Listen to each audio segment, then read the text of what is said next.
What's up, everybody? Welcome to the 78th episode of the Console Corner. I am your host, SheWulf. This is where we talk everything games, and of course, the number one source of all things gaming. So, first, if you are listening to this show, let's dive. Wait. I can never read this. It says, alright, so, let's introduce our guests. Of course, we have the standard panel, but tonight we got a nice special guest, who hasn't been around here for the last couple of months. So, Wendy, how are you? Hey, everything's good. I'm glad I'm back and back from the grave. Work's been a pain in the butt for the last 2.5 months, but I'm back to talk some game. Miss you guys and get ready. Can't miss doing podcasts. I miss it. I really do.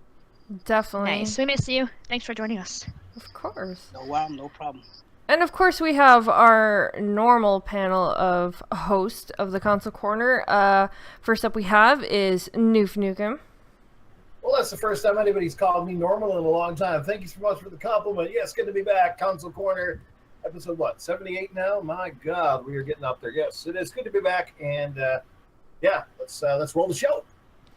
Next up we have is Lady Fox Fire. Hola. What's up, everybody in the chat? And of course, last but not least. I swear, even every time I host this show, I still end up feeling like I'm nervous when I first start. I don't know. But next up we have is Magic Mike. Last, least, whatever. I'm still here, and what's up, everybody? I did. I bashed the intro. I know. That's okay. I did. But hey, it's always about fun, right? So tonight is going to be a great show, and we do have a lot of topics to talk about. So if you are listening to us live or listening to us later on your favorite podcast sites, drop your questions in the chat or in the comments section below after the show. As, of course, we always try to answer everything that you guys post every week. Don't forget the Console Corner podcast is in MP3 format on most of the top podcasting sites. Make sure you rate and subscribe. And if you guys are listening on those shows later, make sure you guys come back to the YouTube channel and drop that like button.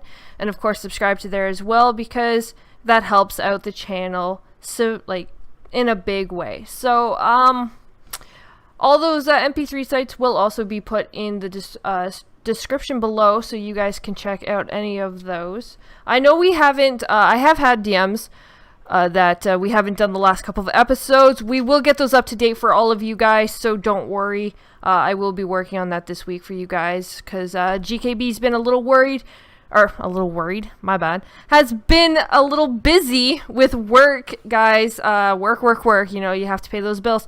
So that is another reason why GKB will not be joining us again tonight, but he is always extremely missed, and we all love him. So I hope you guys are okay with that, and hey, you guys are ready. So, alright, as we always do on the Console Corner, and of course, I think GKB's favorite part of the show is what did we play? So, we'll start with our special guest, of course. Windy City, what have you been playing this week? I downloaded the NBA Live demo. I know people don't care for sports games, but I grew up on Live, and I think Live's back. You know, they're going to put somewhat of a dent into 2K's millions they make a year. Mm-hmm. But I've been playing because of time, I've been trying to focus on games, just trying to finish them up. But I've been addicted to City Skylines, and I just can't get over how great the damn game is, especially on console. I'm very shocked that it's running as well as it does. Oh, wow. That's pretty cool. And besides that, just I've been playing, I'm trying to finish up. My daughter's been nagging me to finish Outlast 2. I think I'm almost done, but I'm not quite sure, because every time I think I'm almost done, something crazy happens again. So, but she's loving it as much as I am, and she's a little trooper. She likes it. She's only 6, and she likes. Oh my God, she's more badass than me. I still haven't beat that game. I really need to. I need Fox to go get that game so we can stream it together. Excuse me. You're funny. Yeah, that game. I mean, wow, it's a really, really good game. I mean, not many people can do what they do and do it well, in terms of there's no fighting, and it's just, wow. The atmosphere is the key in that game. It's all about those jump Wow. scares. Your daughter's my hero. Yeah, she watched my son beat it, and now she wants to watch me beat it. And you should see her too, because she acts like she doesn't know what's gonna happen. And So she you can already see her knows. prepare. Yeah, and you can see her prepare for the little jump scare. And I'm like, "What are you doing?" And then next thing you know, I put the sound bar on blast. So Oh it's a little wow. bonding time. She loves it. Yeah. Wow, that's But yeah, that's funny. about it. I mean, City Skyline's been taking up most of my time though, as of right now. I'm trying to catch up on some multiplayer, like on Gears, because my son is still a Hey. beast. Yeah, and I'm still mediocre. So that's about it, guys. Nice. About it. Nice. What about you, Newf? What have you been playing? I haven't been playing a whole lot the last couple of days. I finally did finish off Ratchet and Clank on the PS4, and today I was streaming Rise Son of Rome. I just felt like I wanted to go back and play that game again, run it a little bit. So, Yeah, I still saw can't you get over how good streaming that that game- on Mixer today. I think it Yeah, I was still can't Mixer. get over how good that game looks for a game that's built on a 6 or 7 year old engine now. It's just fantastic. But anyway, like I said, I haven't been playing a whole lot lately. Still got a massive backlog to kind of dive into, and I'll probably try to finish up that Rise and maybe get back into Mass Effect again, and hopefully try to finish that one off too. Nice, nice. What about you, Mike? Well, it seems like it must be a throwback week here. Newf's been playing a little bit of Rise. I've been playing a lot of Assassin's Creed 4, and both of those were launch games for the Xbox One. That just with all the new videos coming out for the new Assassin's Creed Origins, it just made me get in that Assassin's Creed mode. So I went back to Black Flag. It's such a great game. Even after it's probably been more than 2 or 3 years since I've played it, it still like holds up so well. Like fighting on the pirate ships and everything, it's still as much fun as it was the first time around. Mhm. And actually, it kind of piques my interest about that new pirate game that the Ubisoft is making. But still on the fence about that one. But Assassin's Creed 4, and I just played through What Remains of Edith Finch. And anybody out there, if you're looking for an amazing narrative in a game, if you're looking for a chill game that you can just kind of sit back, relax, and enjoy like a movie, What Remains of Edith Finch, I think it just came out last week for the Xbox One. I mean, it's so good. I know it's been out for a while on other platforms, but I mean, it's so emotion, and it's so emotional in so many different ways. It just really pulled me into its world. It's really short. You can finish it in about 2 to 3 hours, depending on how quickly you go through things. But it just is such a strong emotional game. I can't tell anybody enough how much I absolutely love this. For as short of the experience was, it was great. True. Damn. That's interesting. Yeah, that's one of my I was next looking at pickups. gameplay from that. I heard Yeah, a lot of it's- good things about that game, but I don't know. Yeah, I mean the gameplay, as far as like gameplay mechanics, it's really simple. You've got Yes. 2 buttons, and that's pretty much it. But just the way that you learn about this family, Yeah. I mean, it comes about so organically. And at first you think like, I didn't know anything about the game going into it. In fact, I bought it by accident. I didn't mean to buy it. I was in the store checking it out, and I was a little drunk at the time. It was late on a Friday night. And I was like, oops, my I hit the wrong God. button. There's $20 I'm not going to see again, but I'll play this game, and it was worth every penny. It was absolutely worth every penny. Happy accident. Well, next That time you're happens. drunk, I'm gonna send you my account and just go crazy. Wow. Nice. All right, Fox. What about you?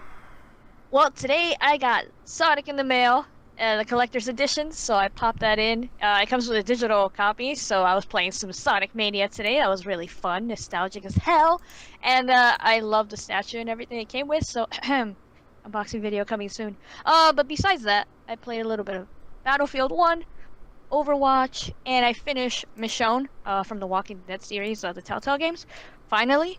I don't know why it took me so long, but even though it's a short game, really good. I liked it after a while. Like episode 2 and 3 were really, really good. So I enjoyed that.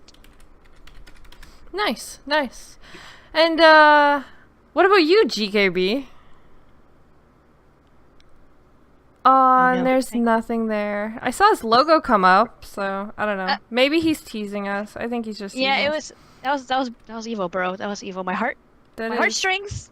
it is. That's very evil. You know, it's funny. He You guys was, like, mentioning psych. games, and then I'm sitting here remembering other games that I beat. That's sad.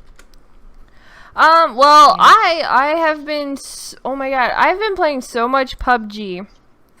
So I got a funny story that I'm gonna quickly tell you guys.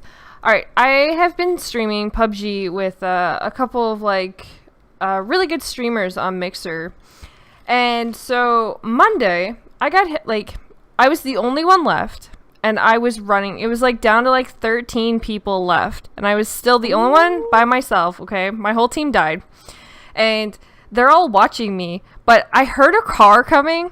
And I tried to run into a building like really fast. But it didn't work. And the car hit me. And all you see is like me go flying into the house instead. Because like the car hit me and killed me. And they recorded it though. They recorded, like they captured it, and every time we stream now before we start, they like play the replay on their freaking streams. Wow. What's up, UCC fam? How the fuck's it going out there? Oh my god! I guess it's not a tease. So GKB, what have you been playing? The work Nothing. game? well, no. Okay, hold Don't on. lie to us. Actually, That's he 5 minutes he you got. have I was to just download. gonna say he did get 5 minutes of Diablo yesterday with Oh my Brutal. god, I was joking with the 5 minutes. Legit. No, he did. He actually got 5 minutes in with Yeah. Brutal I had, like, 5 yesterday. minutes.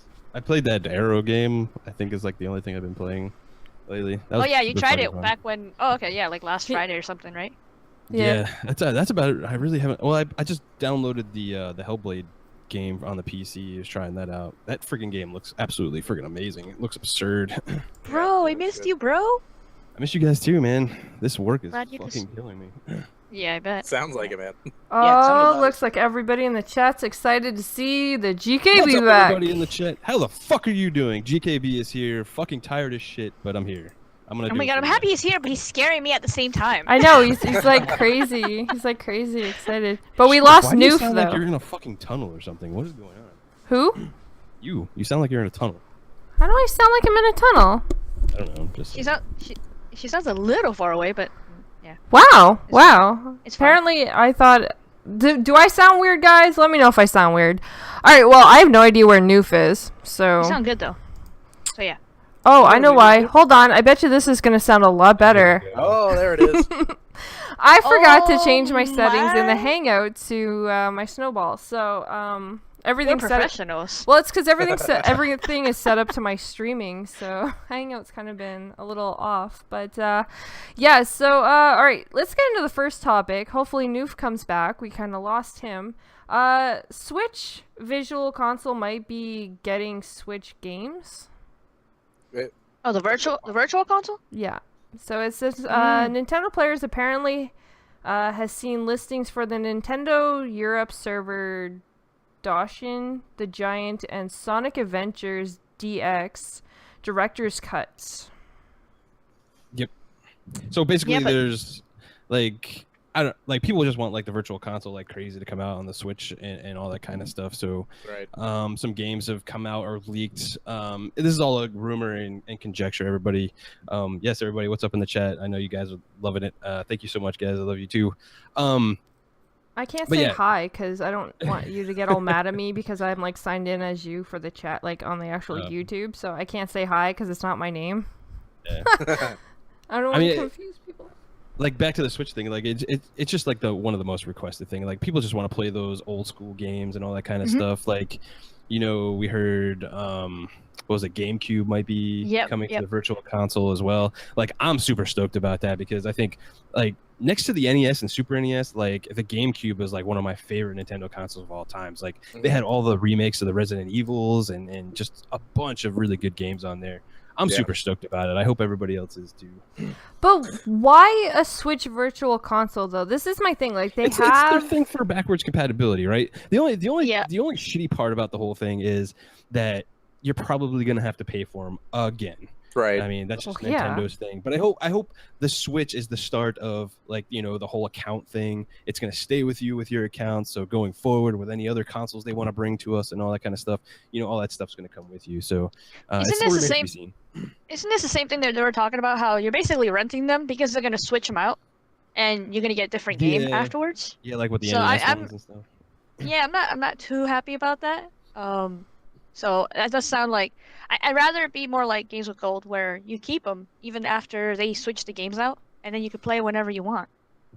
Yeah, So- especially if you're paying for them, like, right? Like, Yeah. why are you going to take it away from me after like a month or so? That's kind of bullshit. And if it seems like they're trying to like dip their toes into digital distribution a little bit, and if they're going to do that, they really need to find a way to unify that with all the 3DS players out there, because a lot of people have bought a lot of these games on the 3DS Virtual Console, and like we were saying earlier, like being able to carry your catalog with you going forward, that's going to be a really important thing for future generations.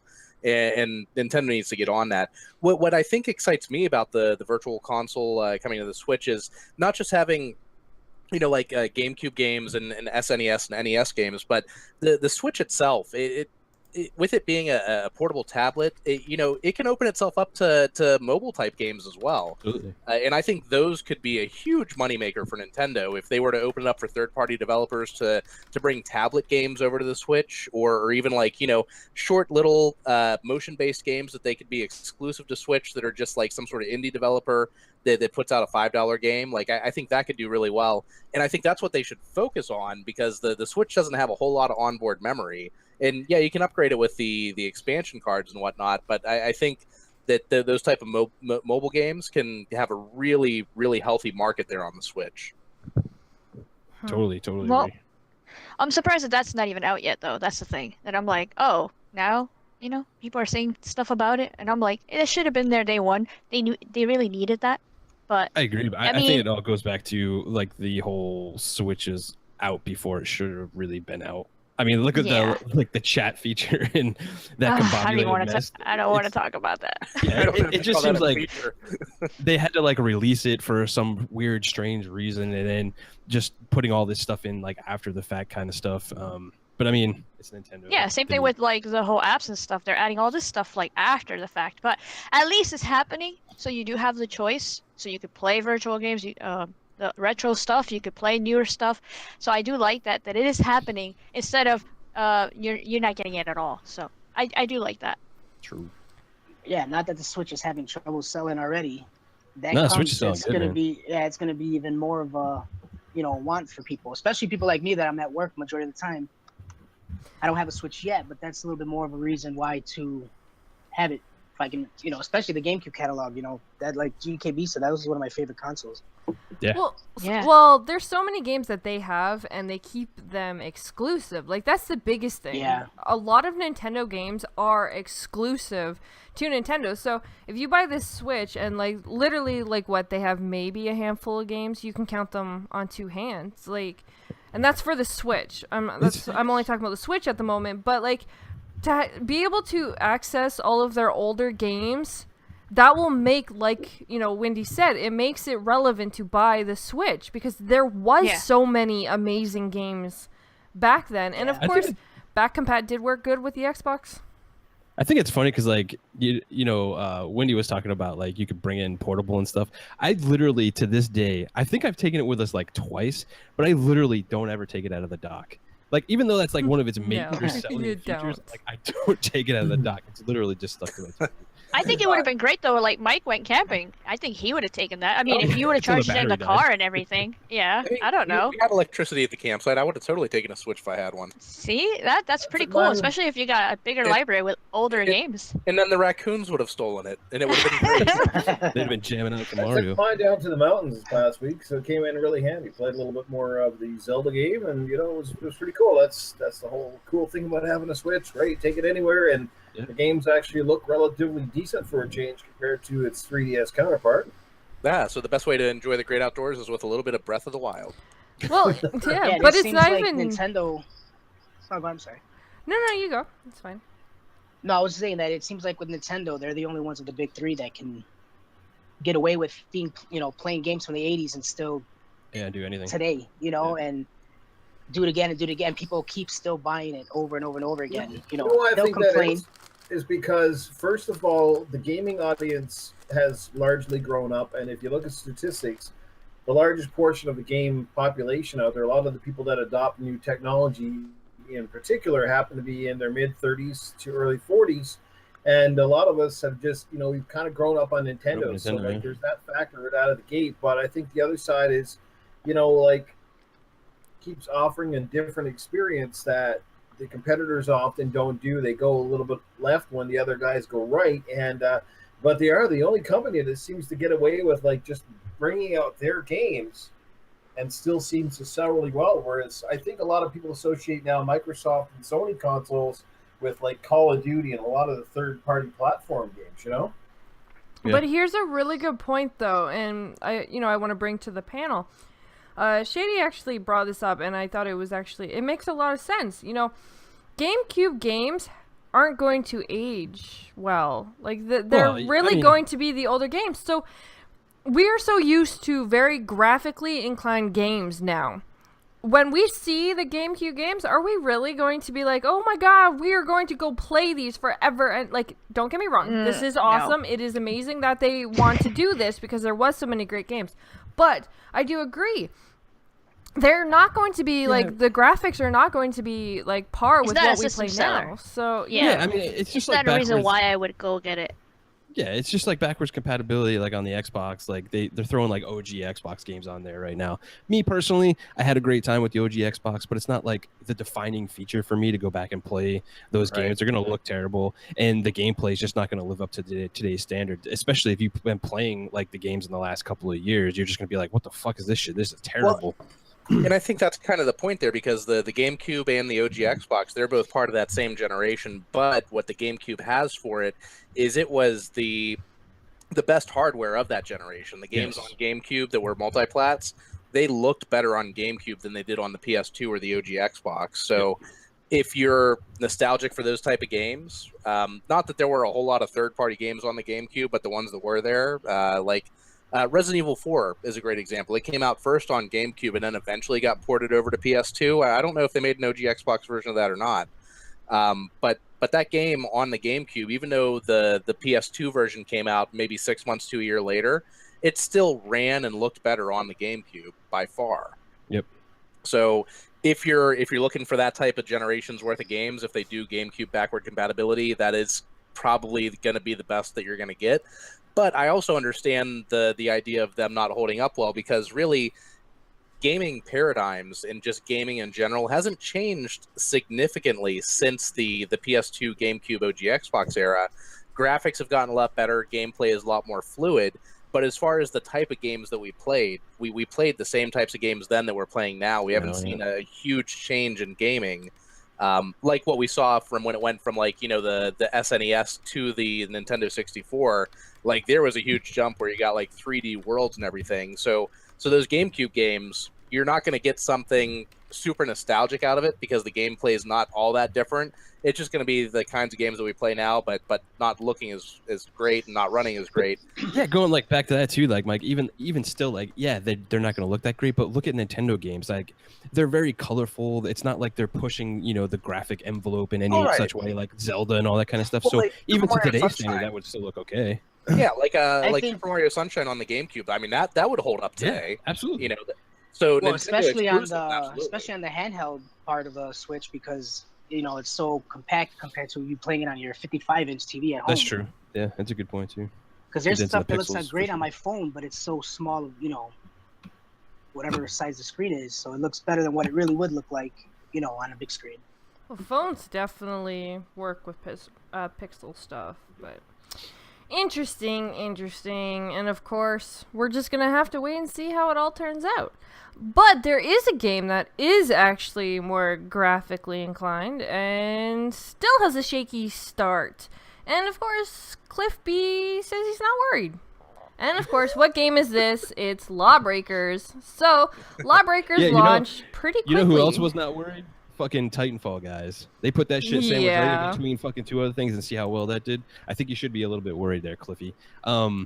Like when it comes to Lawbreakers, I think again, and I've said this before on other podcasts, like it's great at its core. It's a shooter, but it doesn't offer anything that's like a standout in that genre, like whatsoever, besides a little gravity mechanic that we've seen before in other games as well.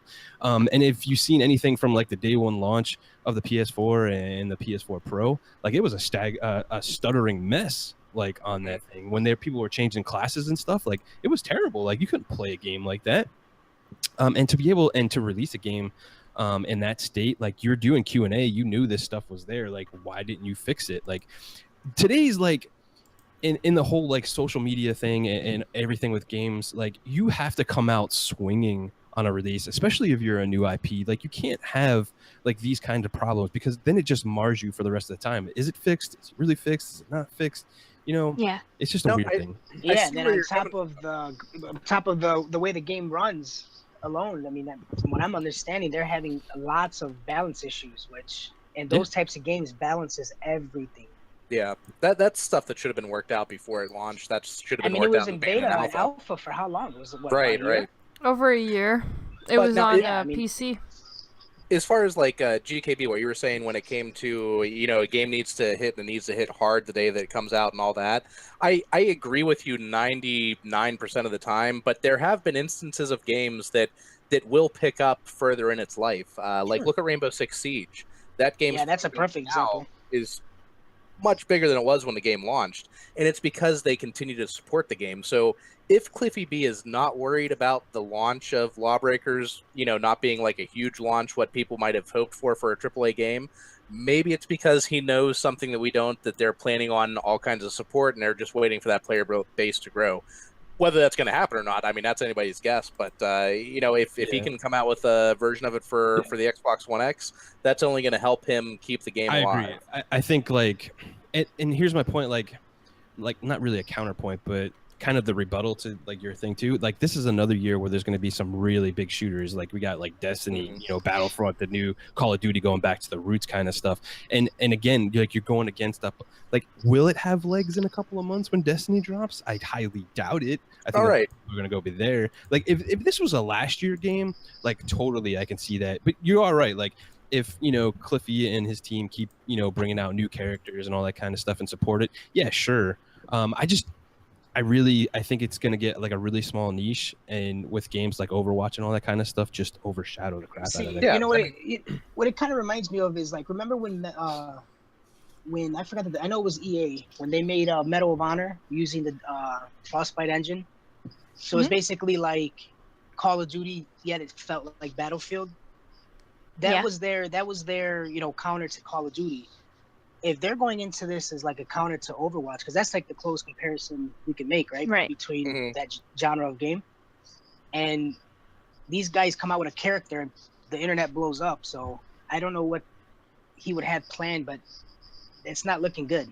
It's not looking good. No, it's not. I think they messed up.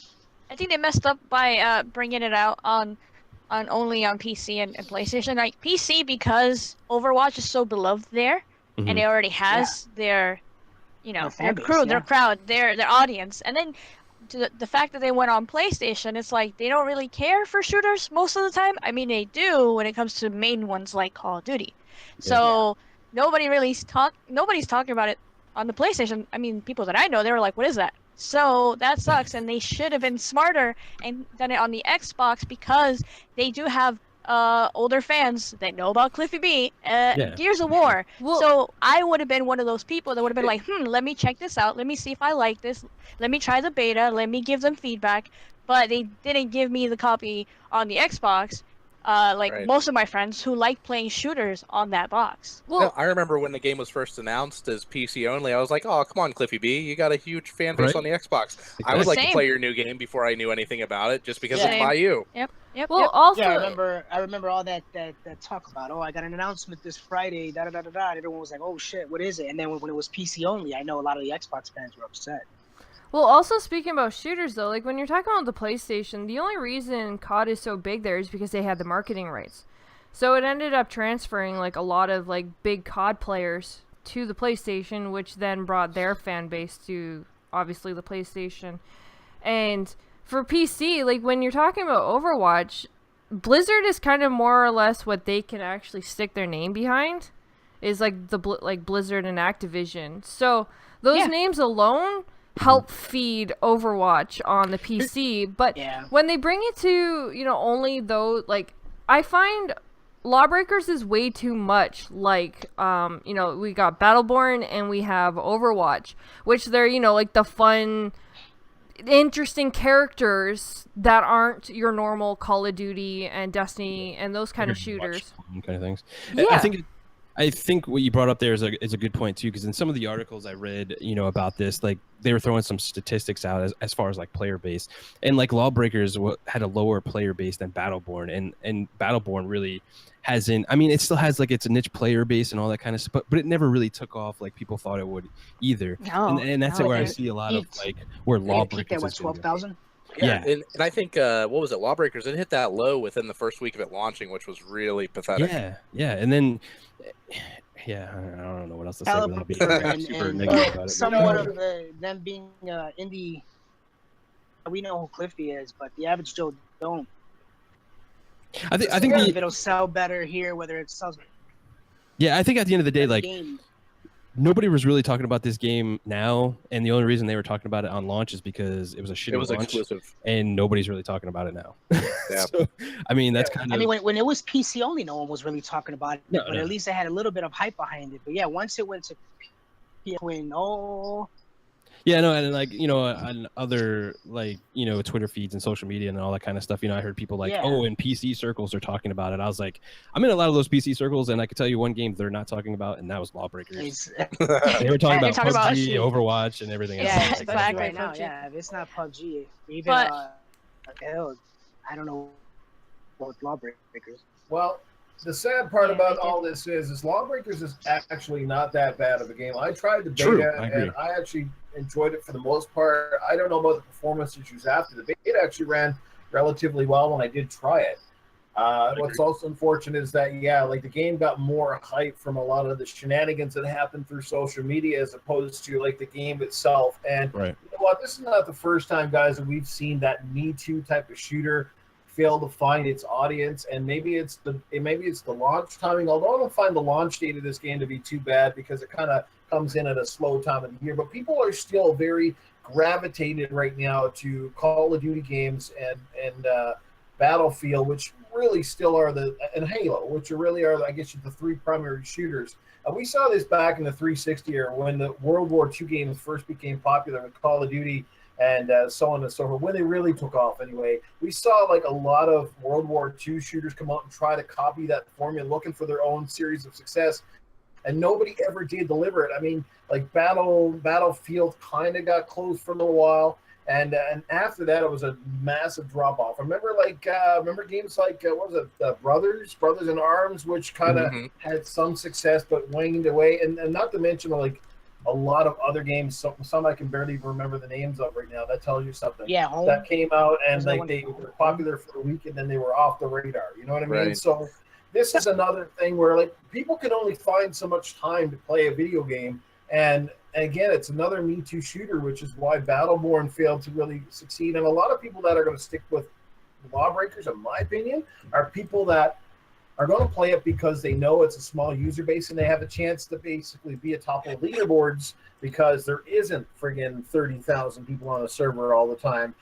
So like, you know, I mean, that's what I think happened. It's unfortunate. Cliffy is, like he is a bit of a dick. I think he needs to change his little, the way he interacts with his fans. Oh my God, he's not. He He should only have cares- focused. he's a troll too. He should have Yeah. actually focused more of where people knew who he was to Yeah. sell a You new know, game well, like this. I want to I guess, I don't know, bring more to my point too. Is like I don't want to sit here and say and bash on Lawbreakers the whole time because, like I said, It was in the it was beginning, decent. It was a good game. We played Yeah, the that's what I'm beta. saying. Like, mechanically, the game is there. I mean, it is Cliffy B. He knows how to make a shooter. Let's be honest here. Right. But it's just marred with so much other, crap. You can't get through that crap to see, what it is. And having a shaky launch like that really doesn't help it at all. And, even Cliffy B coming out there and being a fucking straight dick to a certain player base is really stupid too. So Yeah, Hey, definitely. does anybody think would the game have maybe done better had there been a physical release on PS4?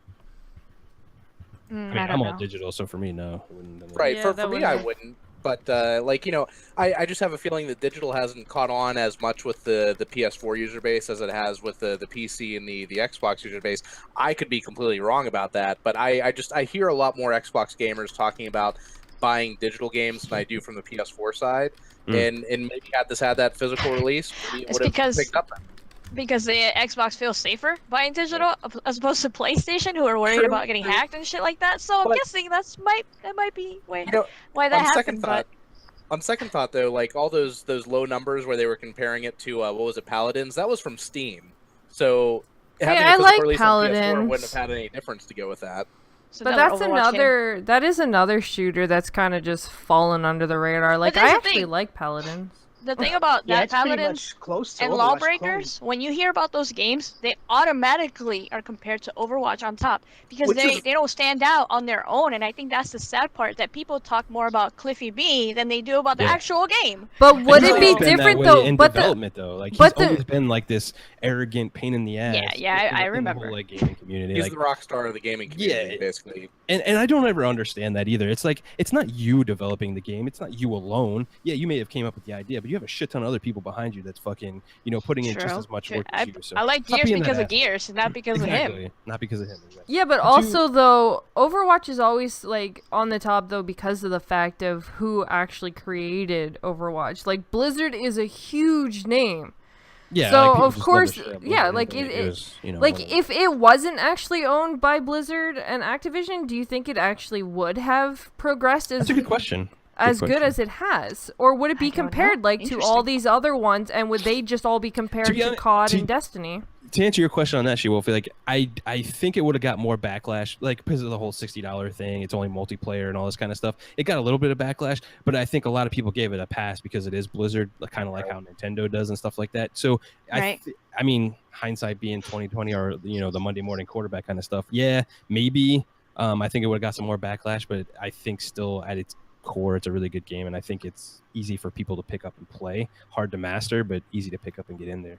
Real quick, Yeah. I just wanted to touch on one thing that Justin said in Justin Maroney. He's like, do you all think Lawbreakers was really the game Cliffy wanted to make? According to him, if he's to be believed, yeah, this is the game he wanted to make. I think now after the launch and maybe a couple, months down the road, I think he's probably going to be like, man, I should have fucking stayed with Epic and did like some more gear shit, like, Well, he's also Yeah, he's not He going was to come out big. and say He was like, big in the Quake as well. yeah. well, and I mean, he's not going to come out the within a week of the game launching saying like, this game didn't really turn into what I wanted it to be. So he's going to keep selling the Oh, yeah, game. he's He's gonna going to keep push it. selling. This is what I wanted the game to Yeah, be. exactly. Like you said, 6 months to a year from now, maybe there will be an interview with IGN or GameSpot saying like, here's where Lawbreakers where it took its turn in development. Years from now. And it wasn't exactly what I expected it to be, but I was still proud of the product. Yeah. Yeah, I Well- think there's a reason why the little emblem that they have is a sad face with X eyes, because that's I can probably how guarantee- he feels right now. I think we all can guarantee that his next game is not going to be Lawbreakers 2. You know what's also Well, funny, and I know we don't. Shit, don't he may wanna not make kill- a next game.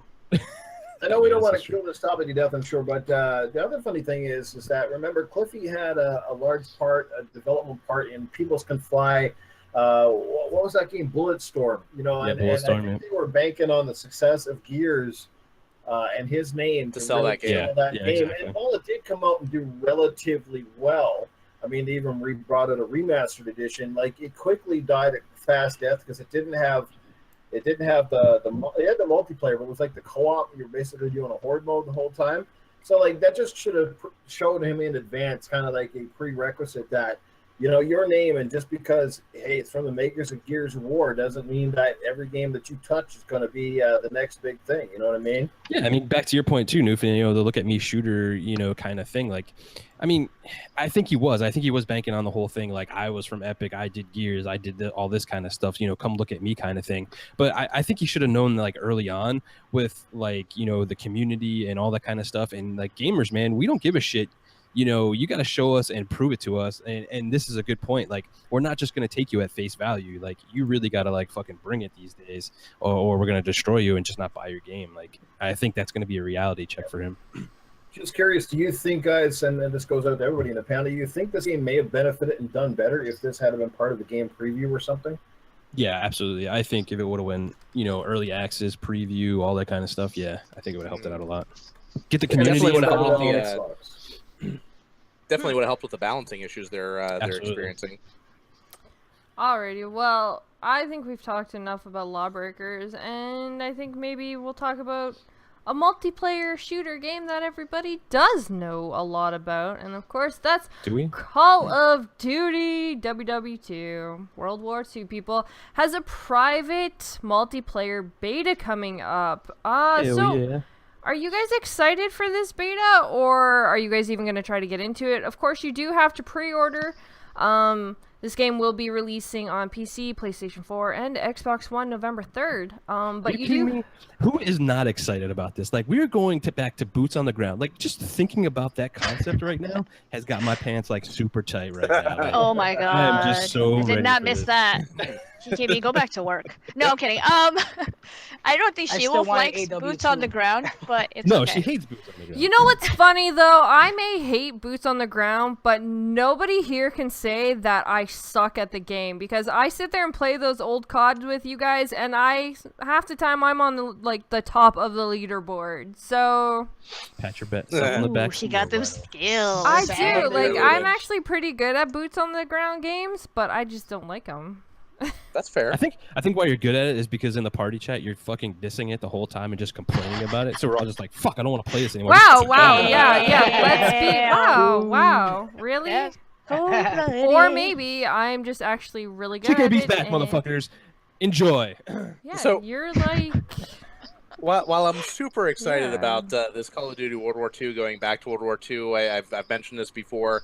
I can't wait to play this game. I'm much more excited for the single player experience than I am the multiplayer. So when it comes to this private exclusive beta that's going on for people who pre-order, no, I'm not going to try to get into it. I'm not going to pre-order the game to get into it or anything like that. I'm just going to wait for the game to come out, and I'm going to enjoy the World War II single player and all the epicness that can bring on. Well, I know Yeah. Wendy's a huge Call of Duty fan, or at least you were. So, He Are fell you off the go- wagon. yeah, are you going to be pre-ordering this to try the beta before buying the game? Yeah, I already had it pre-ordered and stuff like that. Damn right you did. I I don't really know what to think. I don't know. For some reason, all the videos, I mean, I've watched like extensive amount of it, and I don't know. I just feel the longevity ain't gonna be there. Really? I mean, I think the only reason I say that is because not so much that what the last three look like, the pace, it's just in general of the you're changing back to the old style, which is fine, but it still looks linear. Like I'm still a firm believer. I really do wish they would have made AW2. Yes. I loved AW, Yes. and that Oh was the my best God, one of the yes. last three. I mean, And I feel they should, I don't know, just something about it. I can't really pinpoint exactly what it is. I'm gonna play it. I'm gonna bitch. I'm gonna love it. I'm gonna bitch. I'm gonna you're love gonna it. It's hate just what, and everything else. yeah. But I'm I think not at the end as of the day, excited though, as I like- normally am. when you're talking about like longevity with Call of Duty, I think it's like a really funny conversation because like how much longevity does it really have? Because every year they come out 1 with a new year. one. Well, no, okay, but I usually actually- call it 6 months, what and I then mean it's is like you have guys out there that'll be like they'll buy the game on release and then by December or in January they're basically done playing it. And I'm such a huge Call of Duty fan. I So- play that motherfucker until the next one comes out. You know what I mean? Same, yeah.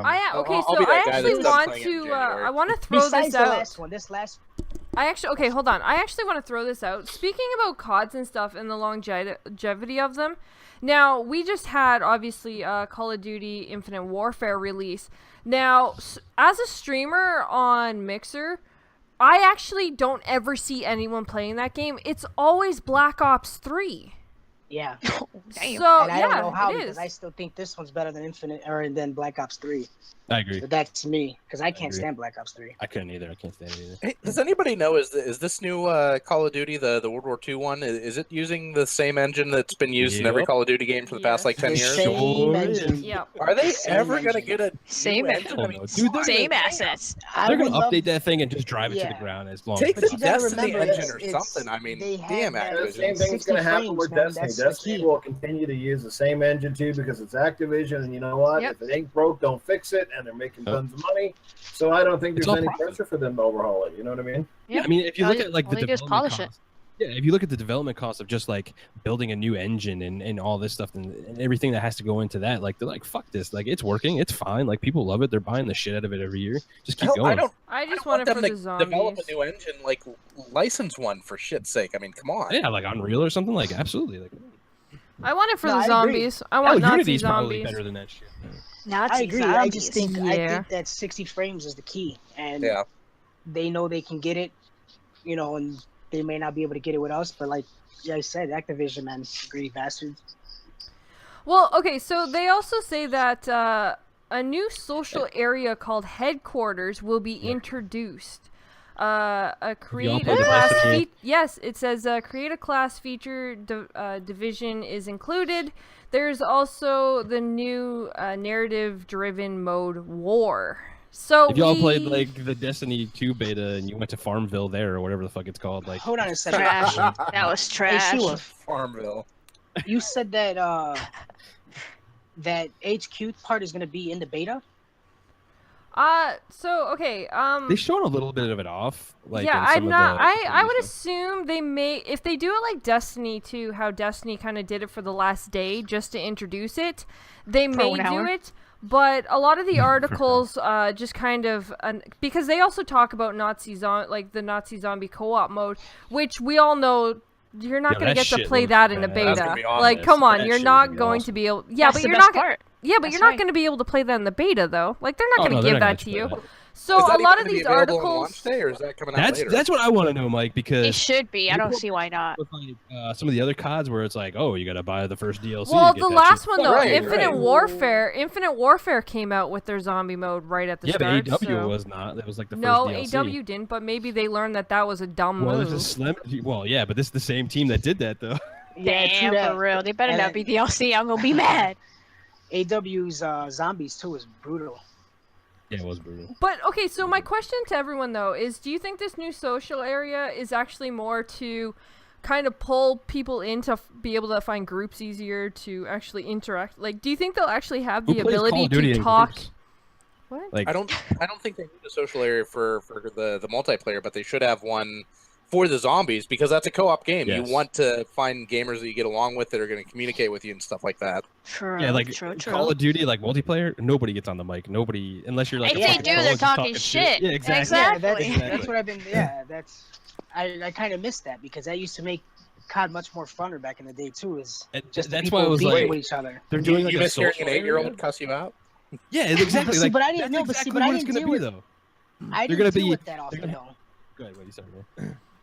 No, I'm just saying I didn't deal with that often. I know it existed, but I mean there was nothing better than it when you got into a good room with two people, you know, two teams, and you got a kinda guy or stuck with two each on other. each team talking shit to each other. I mean it made the game much more better, you know. And Yeah. party system to me took a lot away from, you know, the online gaming. When you don't got your people online to go in parties, you get to hear their bullshit and Yeah, that I shit was miss dudes talking shit to me, telling me I don't know how to play games, and then I You messed them up with my shotgun. Yeah, I missed that. Exactly. See, that's But that's a exactly great what thing. this like social area is going to be, right? Like you're going to go in there, it's probably going to be like open mic, and then you're going to have like a bunch of fucking retarded trolls in there being like, "Haha, you're fucking Yeah. suck, bro." Blah, blah, blah. Like that's what, Yeah. nobody's going to go in and nobody's going to use it. Like let's Yeah, be honest you know, here.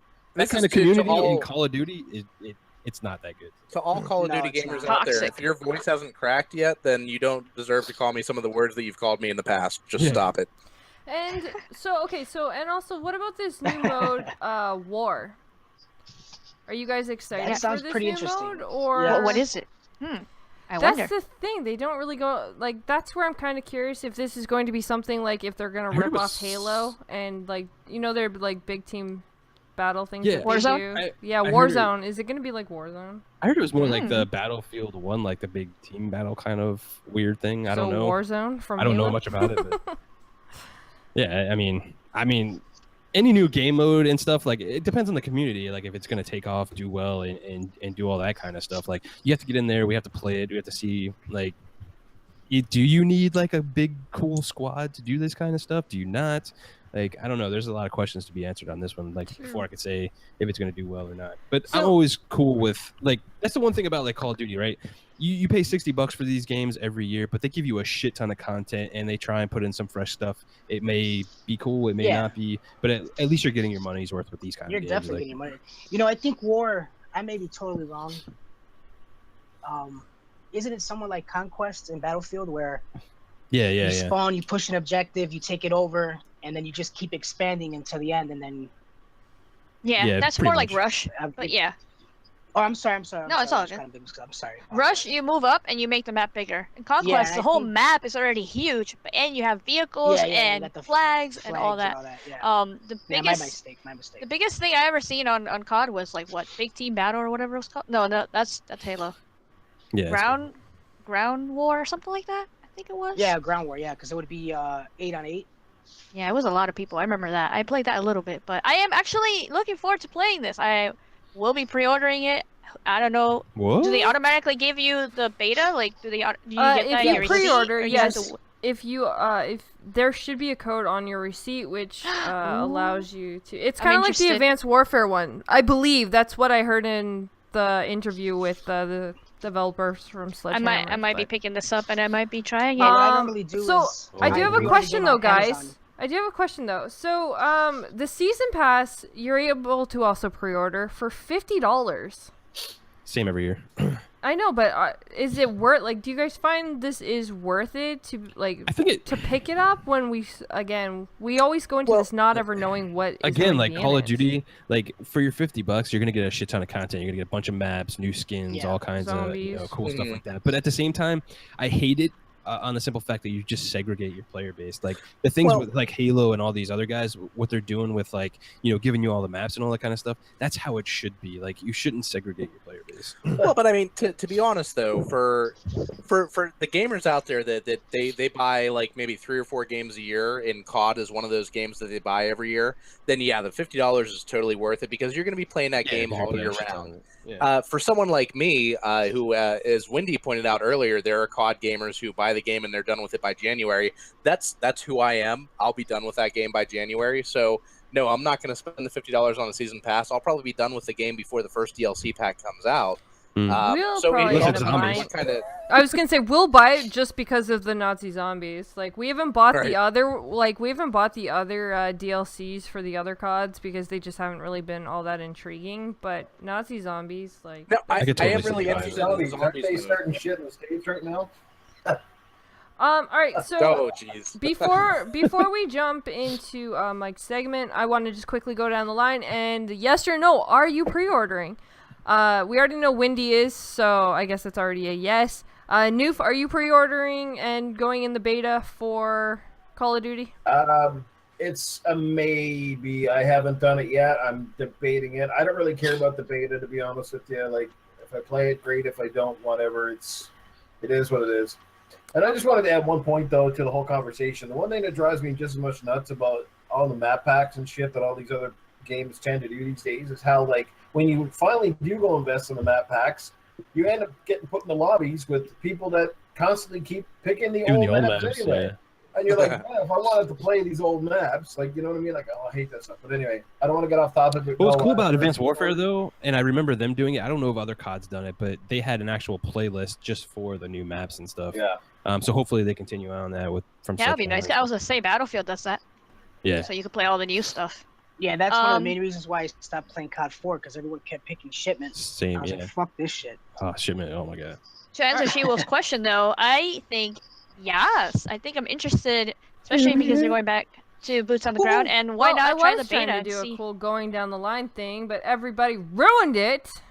I was trying to help and go back to your Well, point, but yeah. I was gonna jump back to Mike and ask him yes or no, and then ask Nope. you yes or no, and then GKB. Hells No. yeah, I am.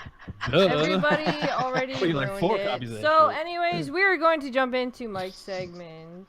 Bang, boom, kapow, it's What's Out Now.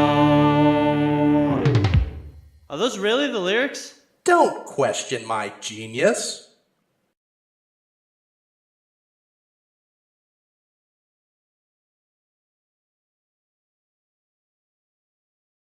Alrighty, Mike, take it away. Hey everybody, so we're going to be talking about what's been coming out this past week. So on Friday, August 10th, on PC and mobile, we got Hearthstone, the Knights of the Frozen Throne expansion. If you've played other Hearthstone games, you know what this is. It's an expansion. There you go. Then, yesterday, on August 14th, for the PC, we got something that I thought the PC Master Race was immune to. It is the StarCraft remaster. We don't see a whole lot of remasters on PC, but if I must say, StarCraft certainly deserves it, because that is the first game that I ever played on the internet, people. Hell yeah. And StarCraft is an amazing game. If you've never played it before, definitely get that remaster, because I'm sure it looks great. Now, today, Tuesday, the big release day, we have a couple to go through. So, on PC, PS4, and Xbox One, we got Agents of Mayhem. It wants to be Crackdown, but it's not. Also, today, for the PS4, the Switch, and the Xbox One, we got something that is making a lot of people feel like it's 1995. It is Sonic Mania. I know a lot of people have been saying good things about this. Sonic has gone back to its 2D roots, and I've heard it's awesome. How long have I been off this show? Because Mike has really stepped it up on the Out Now segment. Like, kudos, bro. Kudos. Kudos to me. All right. Back to what's out now. On the PS4 today, we also got Matterfall. It's a 2D side-scroller, sci-fi action-type platformer. It sounds like it's a whole lot of things jumbled into one, but I'm sure if you're looking for a side-scrolling game, it's the game for you.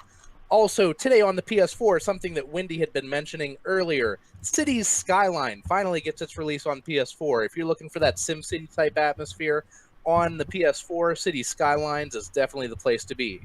Then, also, something that's going to make you feel like it's 1995 again, on the PS4 and Xbox One, we got Night Trap, the remaster. Don't know why they remastered this game. Nobody cares, but hey, it's like we're playing on the Sega CD. Whoa! All right.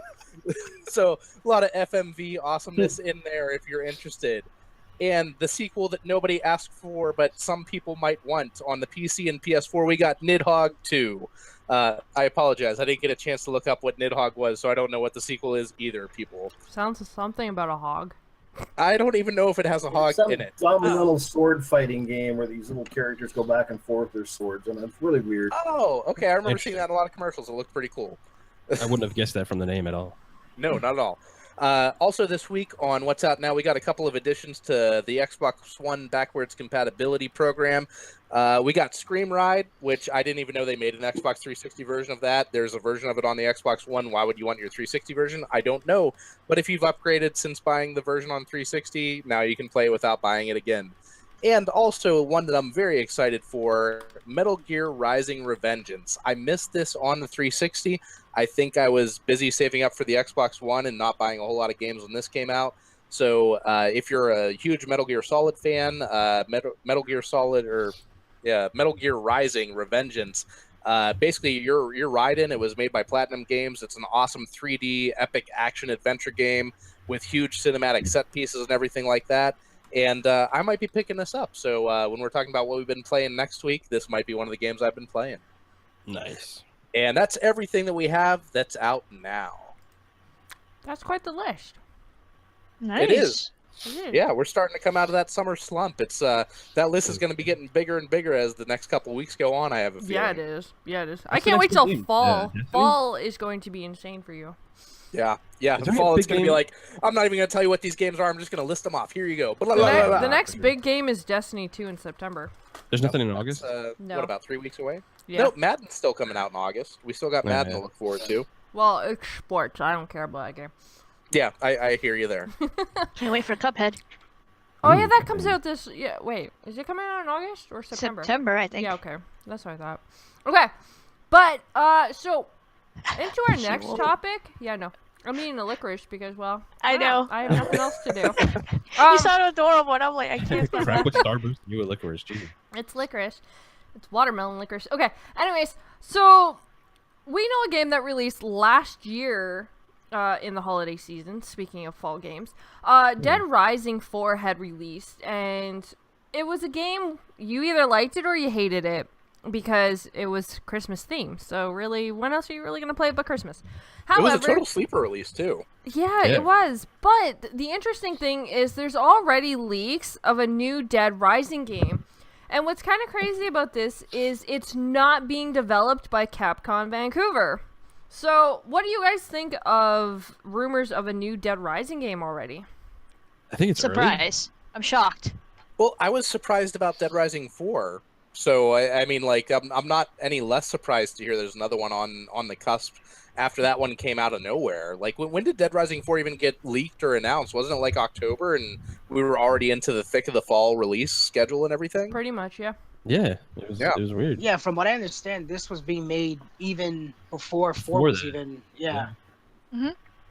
And this one's going to be called just Dead Rising. Well, And that's- it's not a reboot.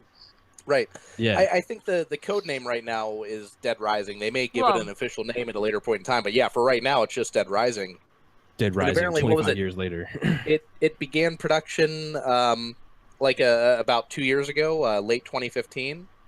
Yeah. So they've been working on it for a while. But one of the interesting things is this game is actually going to take place 25 years after the original. So it's like a reboot without actually rebooting. Rebooting, yeah. Yeah, because Yeah. you're going to be playing as a photojournalism student named Jack, who is infamous for his theories, which everyone's Conspiracy kind of theories, something like that, right? everyone, yeah, it's conspiracy theories, and that he writes about on a college paper. He sees the outbreak. So you're Literally, it's the same original character. Just he's a teenager and like. in college. He's a crazy college student writing what a I found- newspaper article. I think it's interesting that they said that none of the characters from any of the previous games are gonna be in this game whatsoever. So it's like we said earlier, it's like rebooting it without actually rebooting the franchise. Right. Just jumping ahead into the future so far that everybody must be dead or forgotten by now. They But are then they're bringing using the same back. tropes from these characters as like these characters, which is kind of funny. But... They're also bringing back time limit, and it is going to Hell be yeah. 100% Yes. single Thank God. playthrough. Like Yes. single player playthrough. Everybody hated the time limit. that's- And I I love fucking love the time But limit. that's You It's two. like- You two, I know. Oh, come I don't on, like it added that. so But much that's- tension to everything. Yeah, and that's what made Dead Rising No, Dead thanks. Rising. You know, that was their own, flavor in their game that no other game's been doing. I get that. I mean, that was a standout thing for Dead Rising was the time limit, but at the same time, like I really enjoyed the freedom to have with the open world in Dead Rising 3 and Dead Rising 4, where you didn't have that timer, where you were like, oh crap, I can't even fight this boss right now. I got to go find like Dead Rising 2 was more of a kind of a fart, but like where you had to find the antidote and all that kind of stuff for your Yeah. daughter. See, I But didn't even like the that. first Dead Rising, I felt rushed through the entire game. Oh, it was great. Hmm. No, I didn't. It was I great. didn't feel rushed. I just felt like, oh my god, I gotta get this done. Oh my god, Right. Yeah, So yeah, it was that- that rush. And the psychopaths are back. Woo! Oh Yeah, they're man. also bringing back survivor escorts are back, but Yes. AIs Thank God. isn't real. What is that? Oh, isn't related like the originals? I don't know. It also says that photography makes a return. Photography. It says Is graphy. that Canadian No, this accent? thing says graphy. Like I'm reading this directly off. It says graphy. I'm pretty sure they're trying to make photography, but yeah.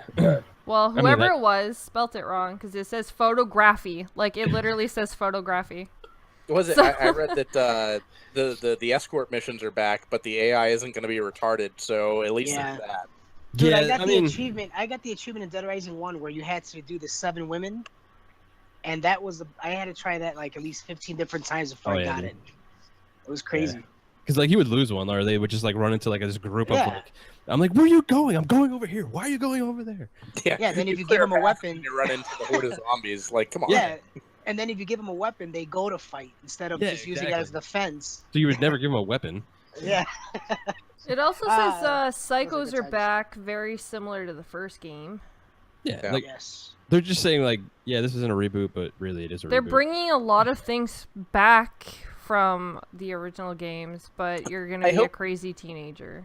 I really hope that they're not going to take the game too seriously. Like, well, what I really enjoyed about Dead Rising 4 was that it was back to the comedy, back to the, almost like social commentary rather than like, oh my God, this is a zombie outbreak and I need to survive. Dead Rising 3 to me was kind of too serious. And it Yeah, was I it agree. was very weird. Dead Rising 3, it felt like a very serious atmosphere. But then when you would fight the psychos, the boss type characters, were incredibly goofy and flamboyant and just all kinds of weird. But then when you weren't fighting a boss, it was super serious and everything. Dead Rising 4 kind of took it back to that comedy aspect of the game series, and they haven't really mentioned like how this is going to land from a almost like the overall theme perspective, which I guess is too early to talk about that. But Right. do we have a launch time frame yet for this Dead Rising 5? I would No. probably say. I mean, They if haven't there's said anything at They were anything Gamescom, smart. here. like if they say Yeah. anything at Gamescom, it's going to be pretty early. If it doesn't even get talked about in Gamescom, it's going to be next year probably. Well, and From what was, the time frame that they've been working on it. I heard something else that they're just gonna completely treat Dead Rising 4 as not being canon whatsoever. They're throwing that out. That's no longer part of the history of the world that we're in. Weird. So, but they're gonna mention Frank. They said it mentions Frank frequently. So, like, what from? They're gonna mention him from the first game. I Yeah, guess. it's probably going to be like the first game, and So then 4 nothing was else like what, existed alternate after universe or something. that. Or it just never existed Yeah. after the 1. That's just weird. Also, the fact that we just got that game not so long Maybe ago, and they're already talking about another one. It kind of just throws me off a little bit. I mean, best bet would be to come out next year, and somewhere in the middle, Yeah. maybe in the summertime, Yeah. around You this know- time next year, because I don't see this game coming out in this holiday. Yeah. I don't know. Like, yeah, I'm if it just wasn't not showed at feeling it. E3, I agree. I'm not feeling it for the Dead Rising series. I mean, I had number 3 and I enjoyed it. The first couple of games I didn't really like, mostly because, again, of the timer-related stuff. But 3 I got into because it was also fun with the co-op aspect and that sort of thing. I enjoyed that. But, you know, the one thing that Dead Rising set itself up for as well was a launch title, and it came out with very little fanfare. Probably wasn't promoted overly well. A lot of people didn't even have an Xbox One when it was riding its release tide. So, you know, launch titles are always kind of, you know, they're semi-hit and miss because, again, obviously a lot of people don't pick them up until, you know, there's more consoles on the market and they're cheaper. And last year, Dead Rising 4 came out with very little fanfare. It kind of slipped under the radar and just came out of nowhere, almost like this is kind of coming out of nowhere. I mean, I think it's a good game, but it's, again, as well, it's, you know, some people like the zombie games that have the very serious aspect, the more survival side, whereas Dead Rising is leaning more towards, you know, just shits and giggles and having fun and wacky stuff. I don't care for the photography side of stuff and everything else in the game. I don't know, but it's pretty cool. I don't know if it's going to be an Xbox One console exclusive again or not. And you know, in terms of the game's selling numbers, it's probably better off that it isn't, to be quite honest. But I agree. you know, just to get it out there and actually start to get the series, like, you know, kickstart it per se, because it is a good series with lots of potential. I hate to see it just kind of die a slow and utter death. Right. You know, so Well, I don't know. I don't understand it. Did they say anything about this new one, whether it was going to be multi-plat or if it was going to be exclusive to any platform? No. No, I nothing don't else think about so. Because I found it, like, what was it, the first Dead Rising, like what Newf was saying, it was a launch game for the 360. Maybe not like at the I can't remember if it was day and date with the launch of the system, but it was within the launch window. And then Dead Rising 2, when it came out, the PS3 was already out by that time, and that was a multi-plat game. Dead Rising 3 went back to being an Xbox exclusive, and then Dead Rising 4, as far as we know, there are no plans for that to come out on the PS4. So, I mean, if I were Capcom, I myself, I'd probably be looking at making this a multi-plat game. Does anybody think that this is going to be exclusive, or whether I they don't should think go so. multi-plat with it? I don't think so at all. I mean, just from the standpoint of like what we're hearing, like it's kind of like a reboot and stuff. Like you would really only do that for like, you know, all the player bases out there that just haven't been able to play all these games. Like if they're just stuck on one platform or the other, like to me, that just screams like it's going to be like on everything. So everybody can get like a fresh start in the whole thing. And especially, like, especially with the canon thing that they're throwing out, like 4 is not even part of it or even after 1 kind of thing. Like, I mean, that screams yeah, they're just letting you know, basically, you don't have to play the other ones to play this one. And it's not even made by the same people, so why not? I'm pretty sure it's going to be multi-plat. Yeah, which I don't know how the whole structuring with the exclusivity was on like Dead Rising games and Xbox and all that kind of stuff. I wonder if maybe this was like a way for them to get out of maybe some of that clauses, like having it done by another studio, a different spin-off kind of thing, so they could just go multi-plat. Well, I think if once we find the official name for the game, if it's not Dead Rising 5, if it's Dead Rising with the subtitle, then that to me says it's definitely going to be multi-plat. Because if it's going to be a numbered sequel, since 3 and 4 have both been exclusives, then Dead Rising 5 I would assume would stay with Xbox, but who knows? Agreed. All I can say is Dead Rising is always going to be a hit in my book as long as I can wear a banana hammock and kill zombies with giant dildo guns. You can. Absolutely. All right. Interesting. I don't know. I'm talking about my reading out in chat. So, well, okay. So Moving on. it was just funny because like the thing it spaced the 2 words, so that's why I read it as photography because it spaced it and I'm just reading straight from it. So, anyways, other than my dyslexic with reading, we're actually going to go into the Xbox One achievements changing. Now, GKB, I know, is a huge achievement hunter, or at least was until... At least as much as I can be. Yeah, as much as you can be events. lately. But you were, at the beginning of the year, you had your segment going on and everything like that. But I'm sure a lot of Xbox gamers love the achievements, but they're changing. Are you guys excited for the new change, or are you not happy about the new change? We'll go let GKB talk about this first, because... Yeah, go ahead. I really haven't got a chance to get too much into what's changing in the new achievements. I saw it. I really get to... But I mean, I can tell you... I'm always happy about like achievements getting overhauled. Like I like the rare achievements. I like all that kind of stuff. I still think they're broken because if you're literally like the first person to play this game or get that achievement when the game just released, it's like, oh, all rare achievements, and then it kind of like loses that luster to me. I think they need to go back and like fix some of that kind of stuff. I heard, I think like 360 achievements and like Xbox One are all going to be like at the same time now, or you can be viewable within the achievements. I don't know if that's correct or not. But if that's a thing, that's really awesome. I hated when I got achievements on the 360. It didn't update my gamer score and all that kind of stuff. So that's one of the reasons why I really don't go back and do backwards compat like on anything either, because like they don't show up on my gamer score. So if they could fix that, or if that's part of their whole new overhaul, I'm super stoked about it. I don't know what everybody else thinks. Mike Ibarra says we're going to go into a big area of letting people show off and represent their gaming history and the type of gamer that they are, far more than they do with just a gamer score. So like Right. badges and stuff, like, I mean, what does that mean?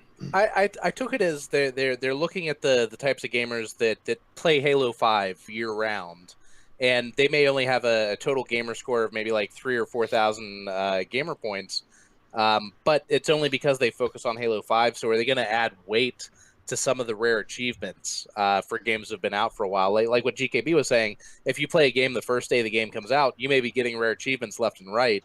Yeah. But then, a month or two later, those achievements aren't rare anymore. So maybe they're going to find a way to make those achievements stand out more. Yeah. I mean, I hope so. Yeah, I know what you mean. They were talking about that, but I feel like maybe some of the achievements are going to be more like, this is how long I've been playing this game kind of achievements, because they did point out, like you said, the person that plays Halo a lot, or other Right. people that I know that only play Destiny, or only play, or not only, but they play a lot of Gears and not a lot of Right. everything else. So maybe they're going to give you achievements towards that time that you're putting into that game. So it's kind of like, I've been playing Gears for, 30 days or whatever, Yeah. more and more. Yeah, Right. Okay. Yeah, because I may be interpreting wrong, because so it's like if I play the same game for 2 years straight, I'm on par with certain achievements because of that one game, and well, what that takes away from someone that's been playing a boatload of games, Well, what it's kind of saying is more or less, like, at least in the articles that have been published, it says, for those who only play small numbers of titles, it doesn't necessarily reflect their level of skill or the amount of time that they've devoted to a game. Because of this, Microsoft has teased that a significant change is on the way to a better showcase of a gamer's accomplishments. Well, So- I have a problem with that whole statement to begin with. Like, if you look at somebody's gamer score and you'd be like, he's really super good at games. Like, I don't take that as because you have a high gamer score, you're really awesome that don't at mean games. It shit just to me means you either. play a shit ton more games than I do. Like, I don't take Yeah. that as like you're better than me at a particular Or video game. you're So- not even so- actually playing the game, you're just simply focusing on just getting the achievements and not actually enjoying what the games Exactly. actually have to offer either. Yeah, I just don't like that statement in general. I think if you're into achievements and you just play games to get achievements, cool. If you're a gamer who just likes to play 1 or 2 games a year and just have a fantastic time and play the shit out of them, awesome. Like if they can do things and add things to reward the time played, and that's what it sounds like. But is it going to be implemented through Xbox as a time thing, or is this something that the developers actually have to implement as like a timestamp thing? Like, hey, you hit like 500 hours in this game, you get this cool badge and a big thank you kind of thing. Like, I mean, we have to definitely see, need like, to how know it's- more of it. And Yeah. my biggest thing is like a lot of gamers are like they're said to be not gamers because they don't have a high gamer score. And that does really suck for a lot of those, say, like you guys said, Halo players who focus just mainly on Call of Duty or Destiny. I don't mean to turn this into like a console war kind of fucking nonsense, but anybody that's running their mouth saying you only play one game and you're not a gamer is a fucking retard. Like, Well, if you no, sit there and it's- only play one game and you're fucking having a good time, you're just as much as a gamer as anybody else. Yeah, And exactly. don't worry about Well, what no, anybody a else lot of is saying. people say that they're not Yep. gamers because their gamer score is low. But Oh, yeah, half the I- time their gamer score is low because they're only focusing on Yeah, and then you one go or two play them in games. Call of Duty and they fucking mop the floor Well, with yeah, you. they So does that mean destroy you're not a fucking gamer? Like, it doesn't make any sense. Like, just don't Yeah. listen to people; they're just dumb. Yeah. Yeah. I mean, But I've been we'll told see how about they'll- certain games that I beat because I didn't get 1,000 in it. I'm less of Yeah. a gamer. Fuck out of here. Yeah, that's stupid. But I think that they're gonna work on this internally because it is Mike Ibarra who's talking about it, and I guess he's gonna be working with the people, I guess developers, to do the certain achievements or whatever. Mhm. But I he's hope- not saying much. He's not giving details or anything like that. It's more like, hey, just keep an eye because we are messing with that. We're gonna be adding more features and changing that Yeah. up a little bit. I think Wow. when it comes to like achievements and like those kind of like time based, like if you really love a game and all that kind of stuff, I think you really need to, like listen to the developers, but also listen to other people that just play the games. And I'm not talking like achievement hunter people. Yeah. I'm not talking about those. Like, get a good grasp of like, what it means for like people getting achievements and stuff. Like, you need to like do more research than just one subsect of people that are all about achievements and stuff like that to make them fair. Yeah, I hope and that better I for hope that everybody. they're making these changes compared to something that they're seeing on the feedback page. I hope that Yeah. that's what they're doing instead of just randomly changing it because they think it's gonna be better.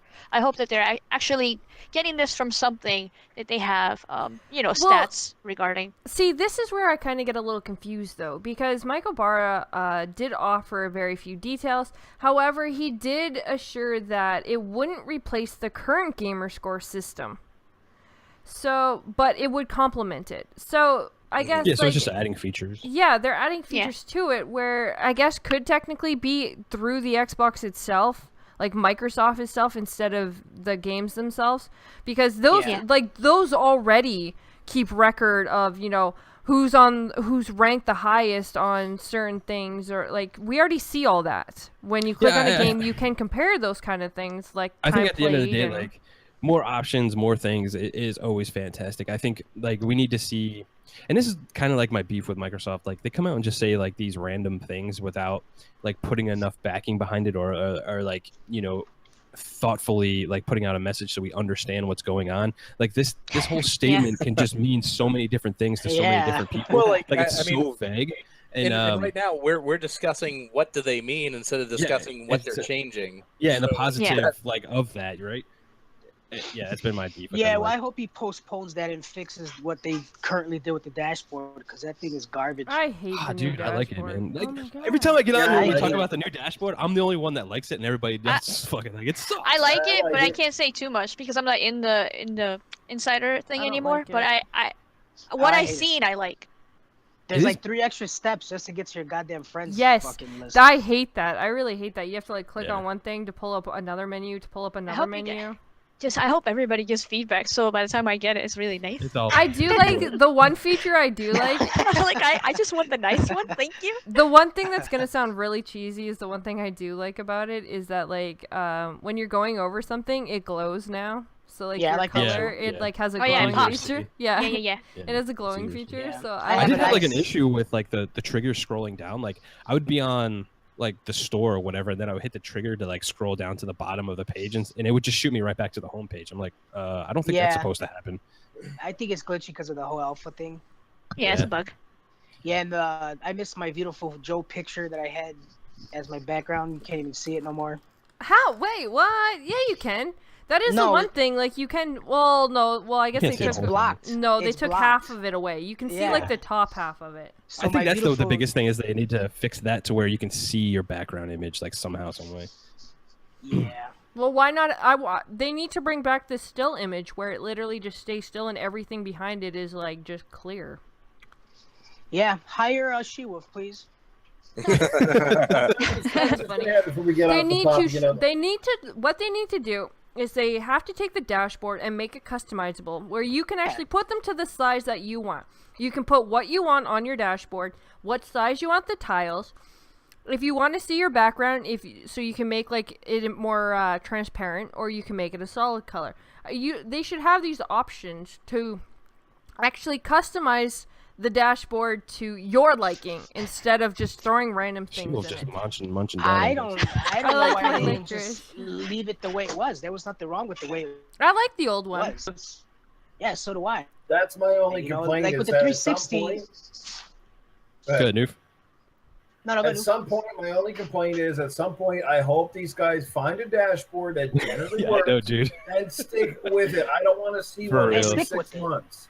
I agree with Because Newf on that. That's man. half the problem. It's not that a lot of their dashboards are Yeah, not we they're haven't useless even- or they don't work. It's the fact that people finally start to figure the shit out, And it's just gone. the moment you're like, yeah, they come along with, where the hell did that go? I mean, we do this with our laptops all the time too, to keep changing where the little Yeah. icons are and where your little thing is, and it's confusing as frig, right? I agree with you, Newf. Like, But it's it not wouldn't be even a so small bad, like, change. The thing is, That's the it's thing. not It's even like a. they're taking big swings at the damn thing instead of the subtle changes and Yeah, like, they fixing take like things a in there. complete totally agree with you. overhaul of how You it hit it works. right on that. Yeah. Well, but I mean, that's no different than what it was on the 360. We used to get like every year we'd get a new dashboard, and it would be dramatically different than the one we had before. Well, they need to stop. Well, not in the beginning, but they started doing that later on It's more like and more. the guy Yeah. at Xbox with OCD keeps fighting with the guy with ADD. You know what I mean? You It's have, what the hell? like, who was it? Someone last week stated that Oh, you have Newf, that was great. PlayStation, who doesn't change anything. They just keep it the way it is. And then you have Microsoft, who, like, changes it I every don't agree 6 with. months to, like, the biggest overhaul ever. Like, yes, they look cool, but pick something and stick with it. Like, be happy Which with is it. like with Which is the- kind of funny with the- because they make Windows and Windows 10 really hasn't changed that much through At all. iterations. I like 'cause I'm in Windows the insider. 10. I'm in the insider on that, and they don't even take that big of swings No, at this they shit. don't. See, and that's the Yeah. thing with the They're, 360. they're Xbox. scared had to change what? it. 360 Yeah. had what, 3 or 4 updates in its cycle? Oh, more than that, a lot. No, more. no, No, no. I don't They, know. they started with blades. Then they went to the part where they Which I like Blades. I love You Blades. swipe up and down. you swipe up and down. Then it Yeah. went to when it added your avatars, and then a couple minor tweaks here and there, and then the final version of it. But What's the not slide There was across? 2 more after that, fucking- but yeah, yeah, not. they but look that's in a- similar. and that's in a 10-year span. The one's been out how many years, and we fucking had about 15 already.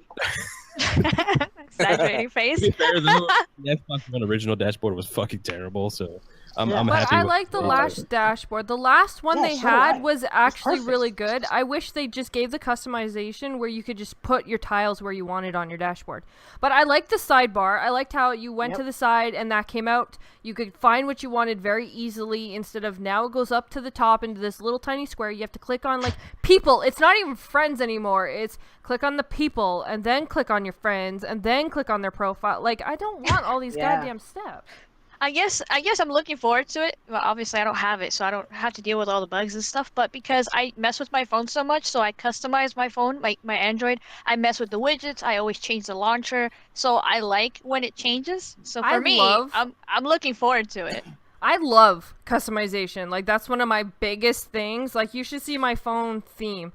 I'm always like playing around with it, but it's still always to the point where I know where everything is, and I don't like I do change like the backgrounds and like the way like it looks, but not to the aspect of I change it so much where I have to learn everything new again, which is exactly what Xbox is doing.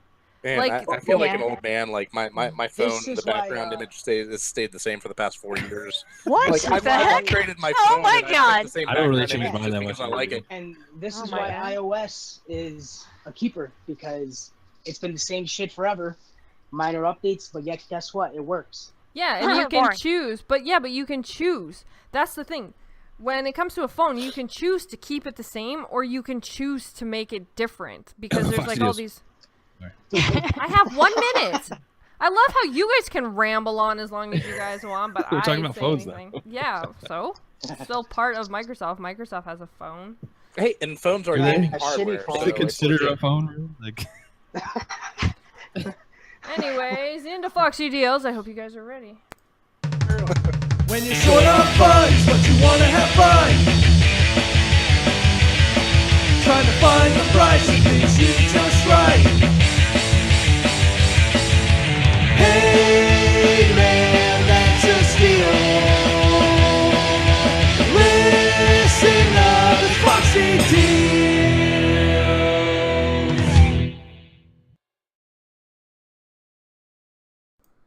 Take it away, Fox. Hey everybody, welcome to Foxy Deals. I bring the Foxiest deals around, and hopefully the song played for you guys. Let me know down there in the chat if you guys liked it. Shout out to Scrotum for that. So first and foremost, we have Xbox. So the deals with gold are, these are the ones that stood out to me. Batman is $10. This is the Batman Telltale games. It's really good, $10, awesome deal. Mass Effect Andromeda, they have 2 SKUs of that. And one is 28. Oh my god, it played. The music played for yours, but not Mike's this time. What? Last No, week it... Mike's. Well, no, Mike's played. No, it didn't. Yep, I heard it. I was told it didn't. Newf said it Foxy didn't. Deals. Anyways, sorry. Okay. I got it. Okay. Yeah, interrupting her flow. Come on. Well, I love SheWulf, so I'll forgive her. All right, so yes, Batman Telltale games, $10. The next game is Mass Effect Andromeda, so that's 28, and then I have another one for 32 and change. The other game was recently had a trial this weekend, so For Honor is on sale, so that's $30 and $35. I don't know, they should have actually made a bigger difference on that, but yeah. And then they have a lot of sales for Season Pass. So a lot, like I couldn't even write them all down. So if you you know, are missing a season pass for a certain game, check it out. It might be on sale.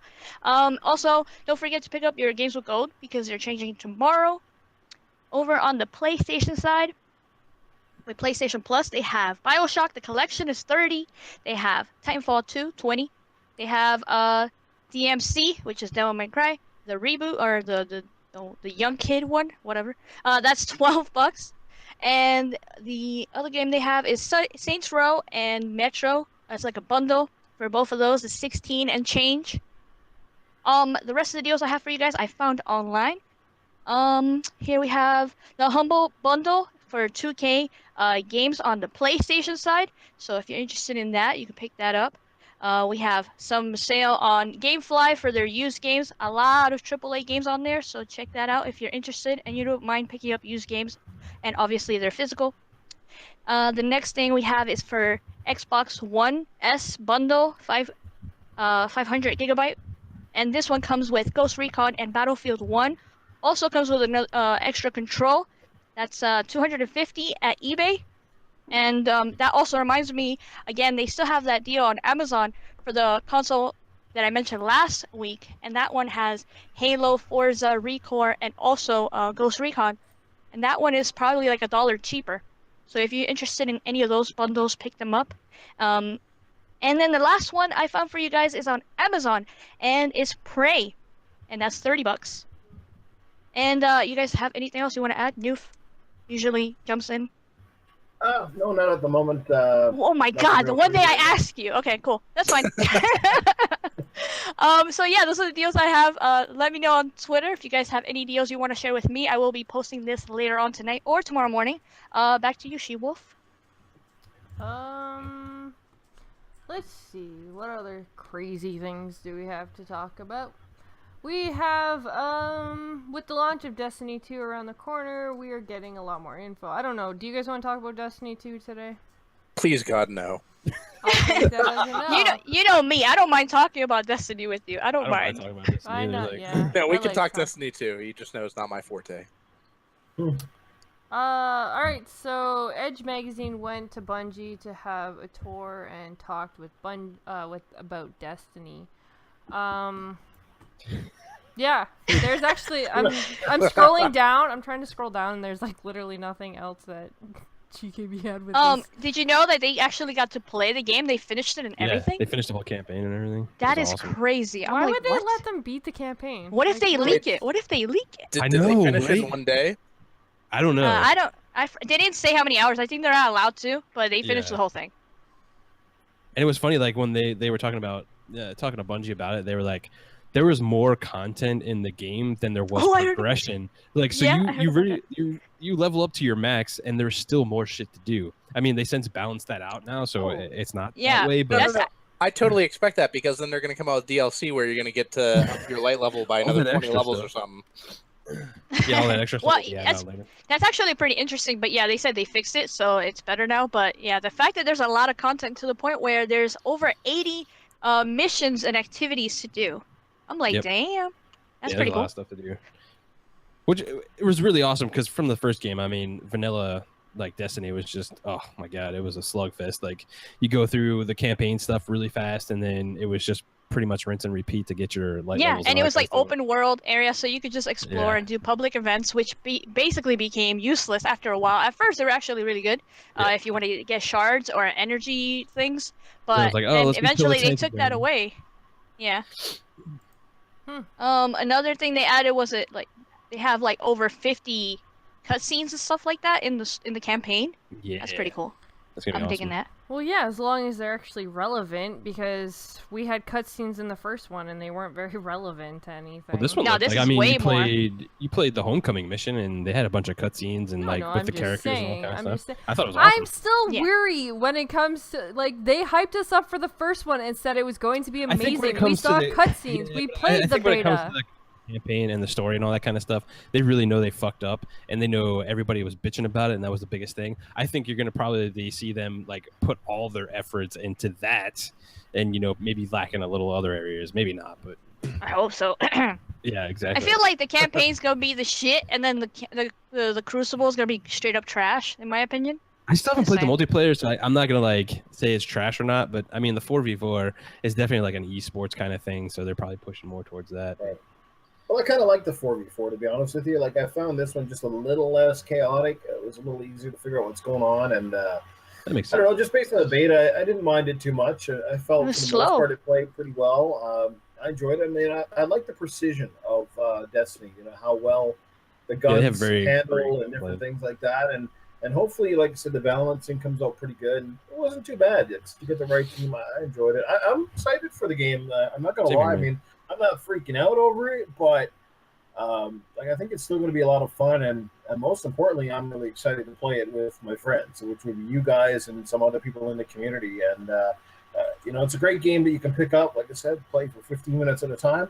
Yeah. You can play it for 3 or 4 hours at a time. It's one of those games, Yeah, I think like Newf hit it on the head right there. I think Destiny, what it does really well is bring people together, like the whole community aspect. Yeah, I mean, everybody can be like, oh, it's only 4v4, it's only 3 people on the fire team and all this other kind of stuff, but some of the greatest times I've had in gaming has been in Destiny, like just going in with 3 people, like getting the shit kicked out of you on a nightfall strike, and just persevering and getting the great rewards and all that kind of stuff. Like, I think it's a game that fosters like community and stuff, and all of us were like really big into the community and all that kind of stuff, so I'm super stoked about it. Yeah. I'm Super gonna be happy. playing the PC. Well, I'm hoping to be playing the PC beta because they're actually Oh, that's a dirty supposed to word, be- girl. You can't say that. Come on. Well, man. too bad. So sad. I'm a streamer, so we're gonna be playing the PC Destiny beta, and they're actually supposed to be bringing like a couple of different things we didn't see in the console ones. So I'm excited Yep. to see some of the new stuff that they're going to be adding to the PC beta. I'm pretty sure there's a new map on there, so you get to play a different map, Yeah, not the there's, same like- ones that you played on the console. Yeah. And I think a couple of different guns and stuff like that, but not too many. I think only a handful. Yeah, I mean, it But- makes sense for that to do that for the PC guys. I mean, they didn't really get to play the first one at all unless they got one of the consoles and played it. But I think giving them some stuff is really cool.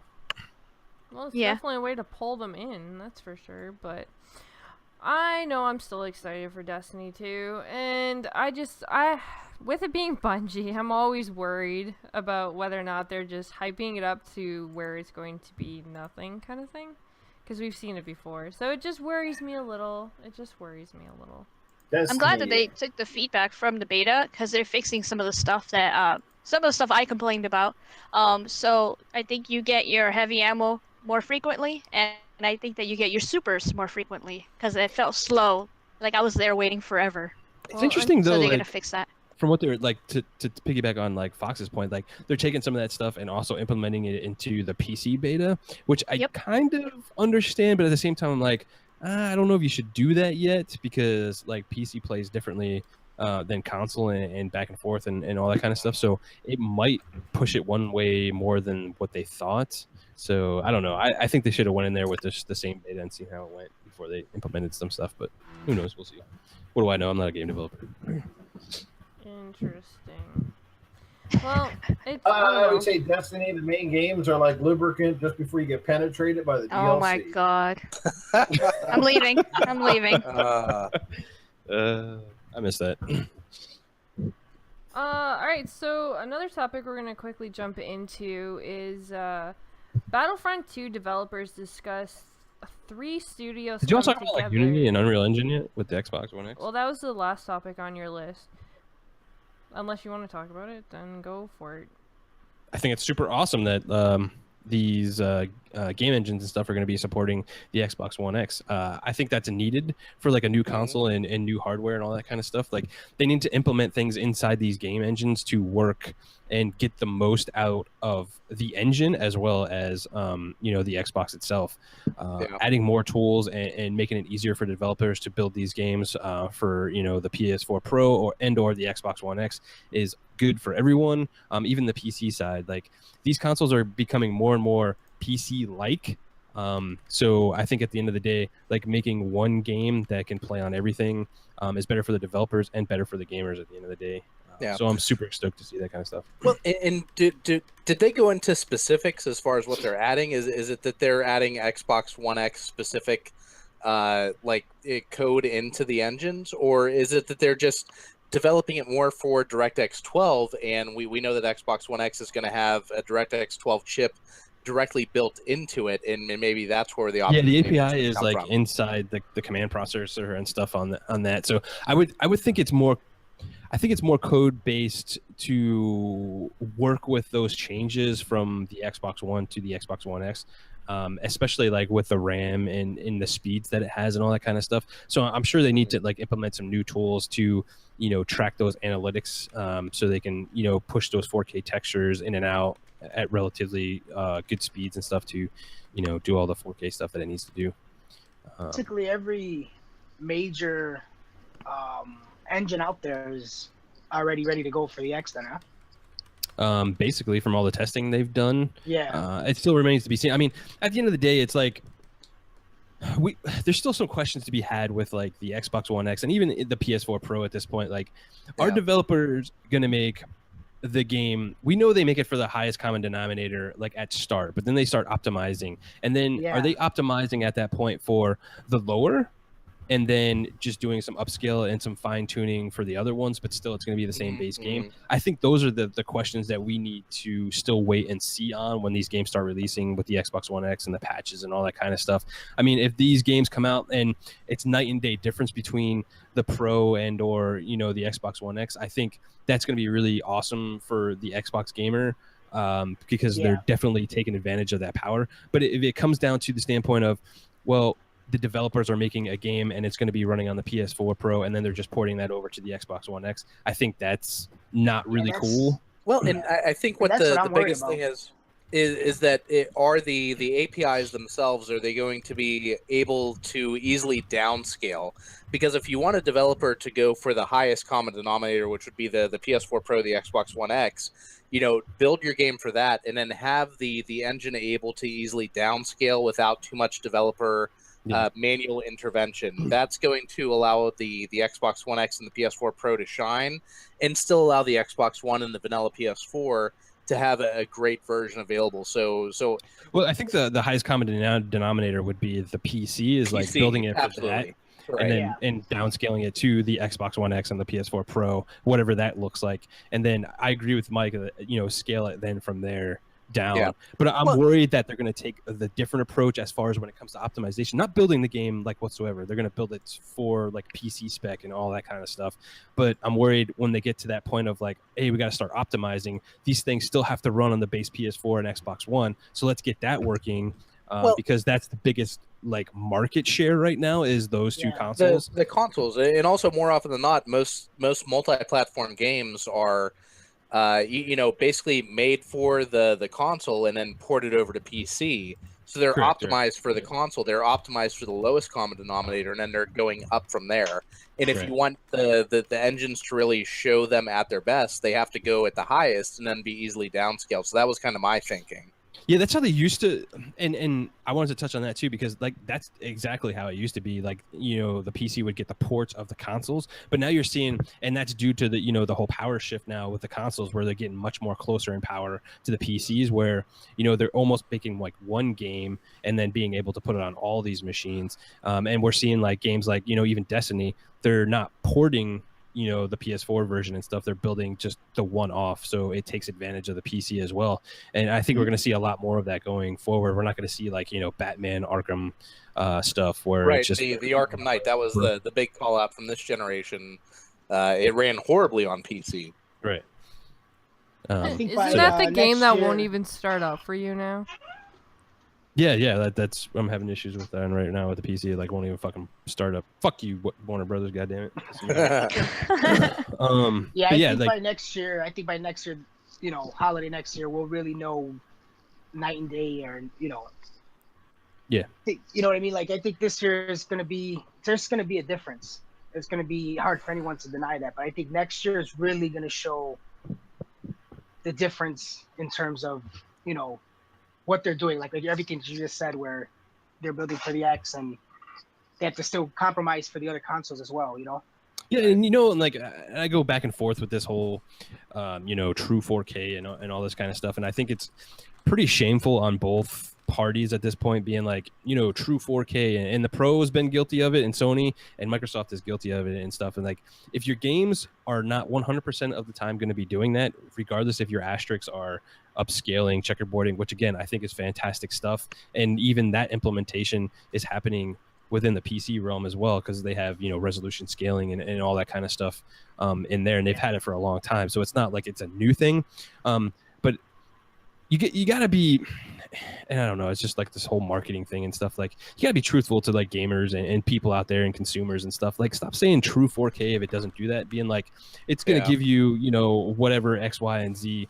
And I've always been against the whole resolution thing anyway. I think 1440p or even 1800p, 60 frames per second on all games is a much more feasible thing than doing 4K. I agree. But well, and honestly, it's the resolution is great, but it's the frames per second, it's the HDR implementation. Right.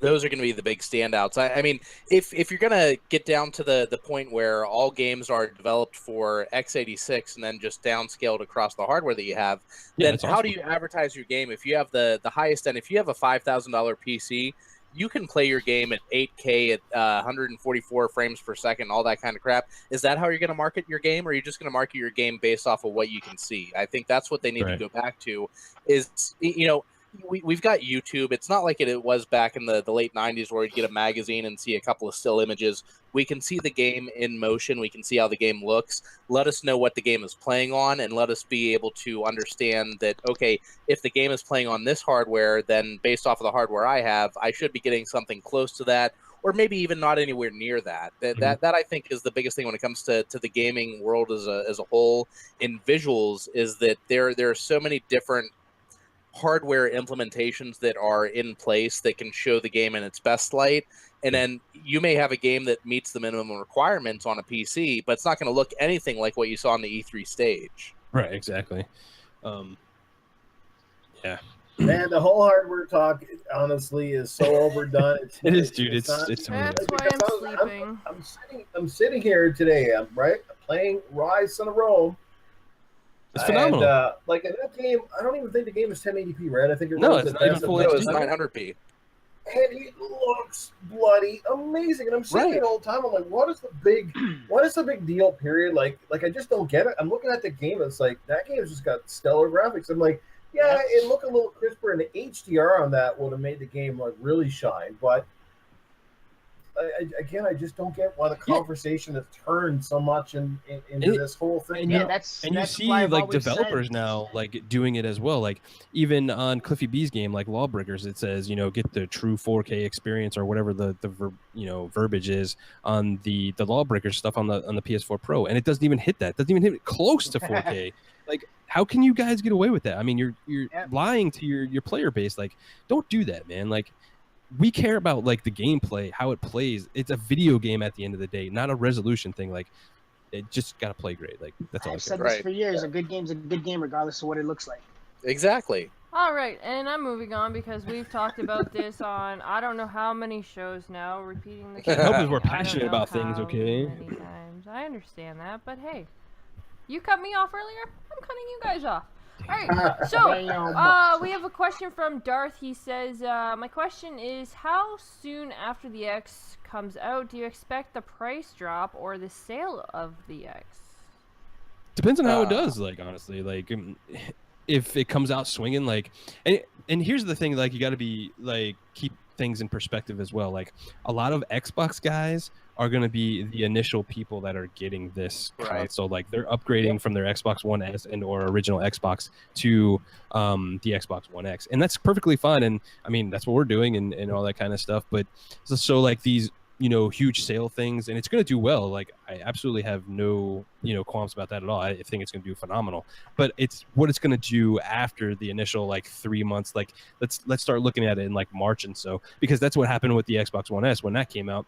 It did really well for like consecutive months, and then it started dropping off, and then the PS4 started taking over, and then the Switch got into the mix and all that kind of stuff. So I don't think Microsoft's like whole thing is like, hey, we're gonna sell 100 million of these goddamn things, even though that's what I wish they would come out and say and do, but they're not going to.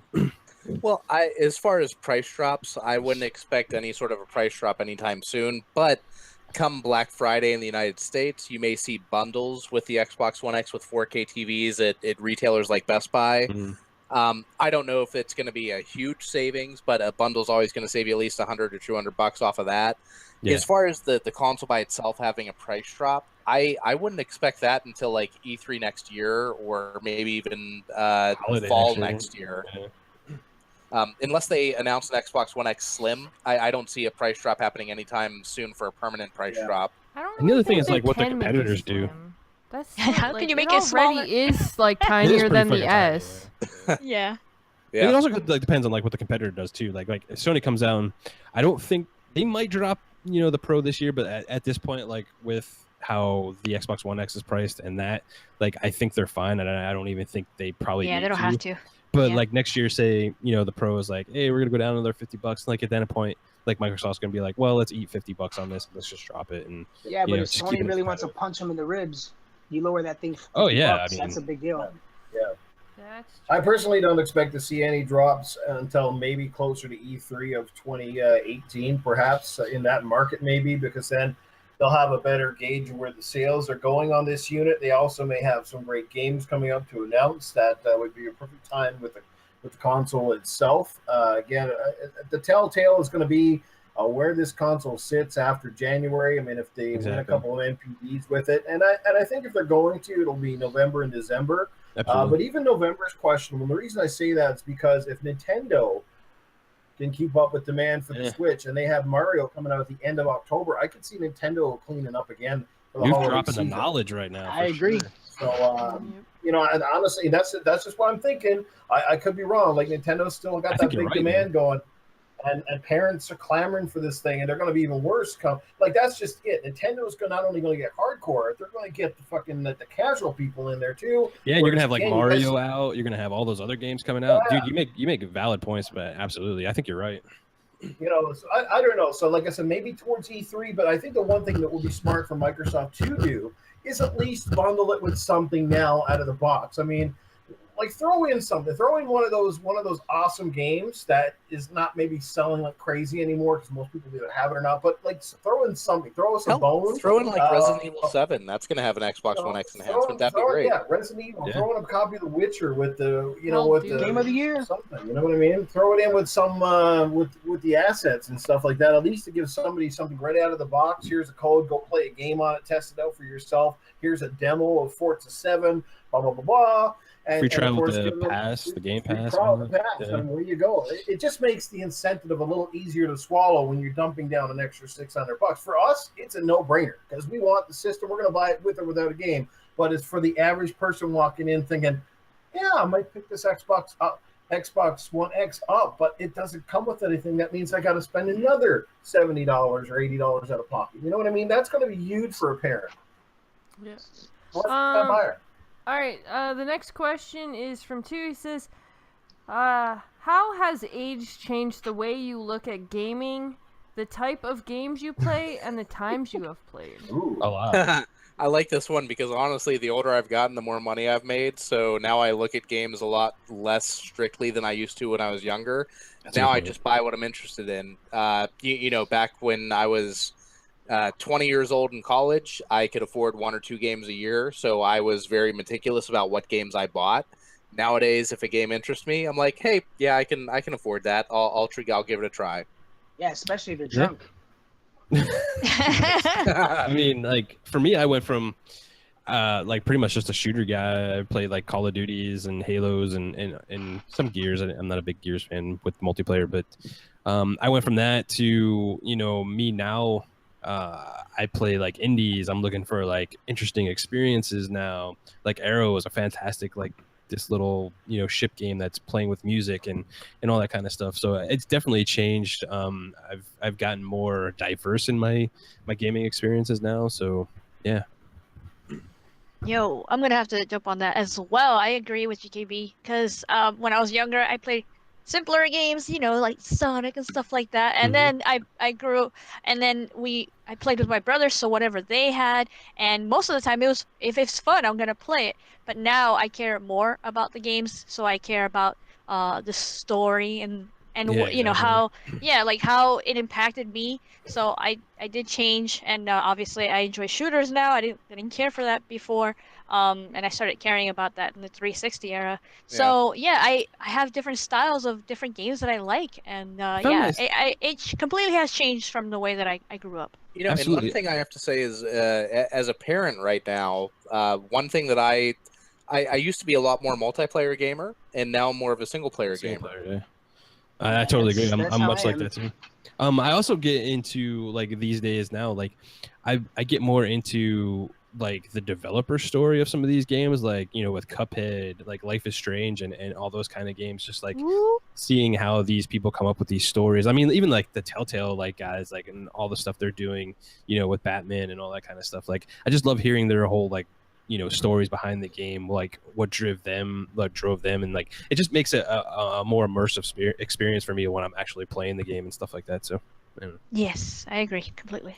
Yeah, for me, Yeah, the it's not- biggest thing that has changed overall is the type of games I play. Obviously, have matured alongside of my age. Whereas back in the day, a lot of games didn't really have much focus or story other than playing games where you went left to right and you saved a princess or something like that. But I mean, I love narrative-based games now. That's where it's at. I don't really care for really overly challenging games. That's why the Dark Souls series and stuff like that don't appeal to me. Because while I like the graphics and I like the Blasphemy. storylines that they have. Blasphemy.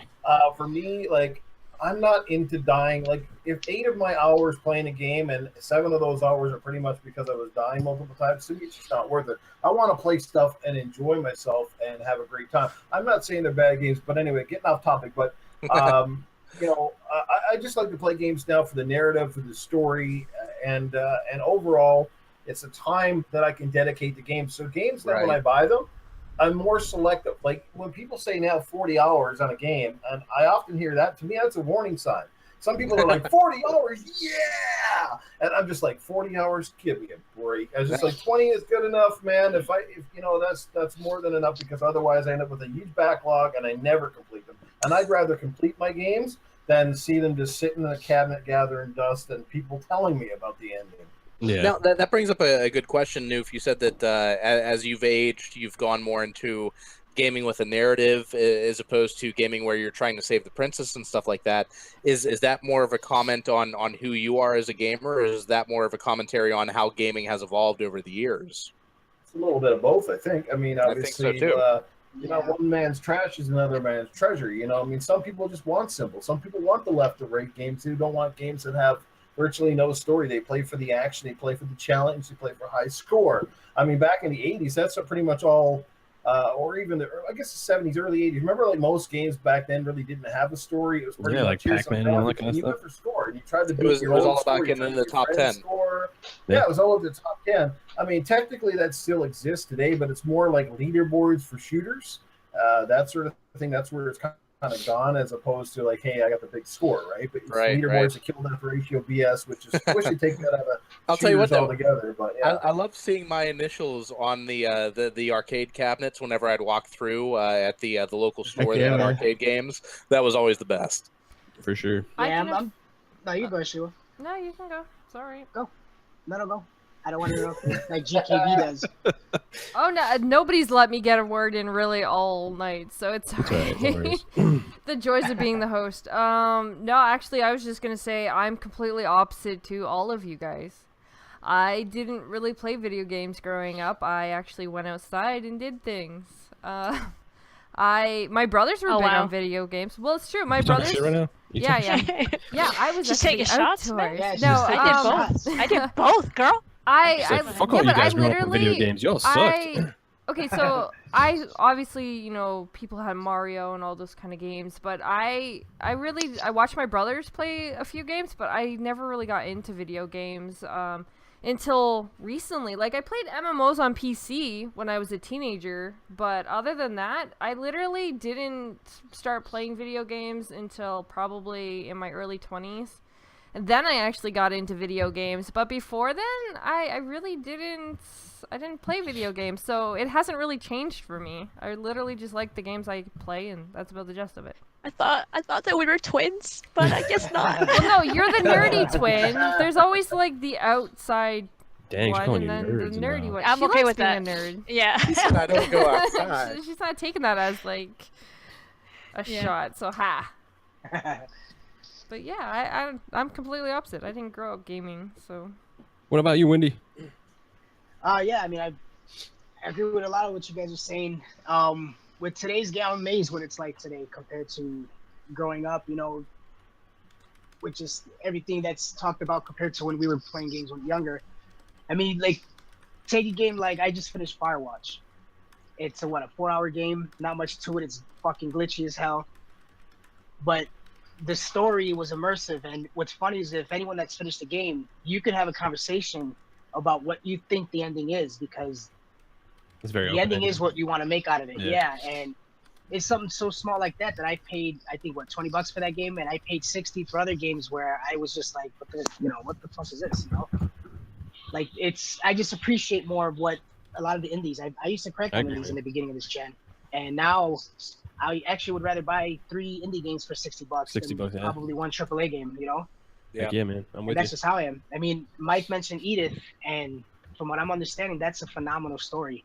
Oh man, that game had me crying, and as a grown man, I'm not ashamed to admit that.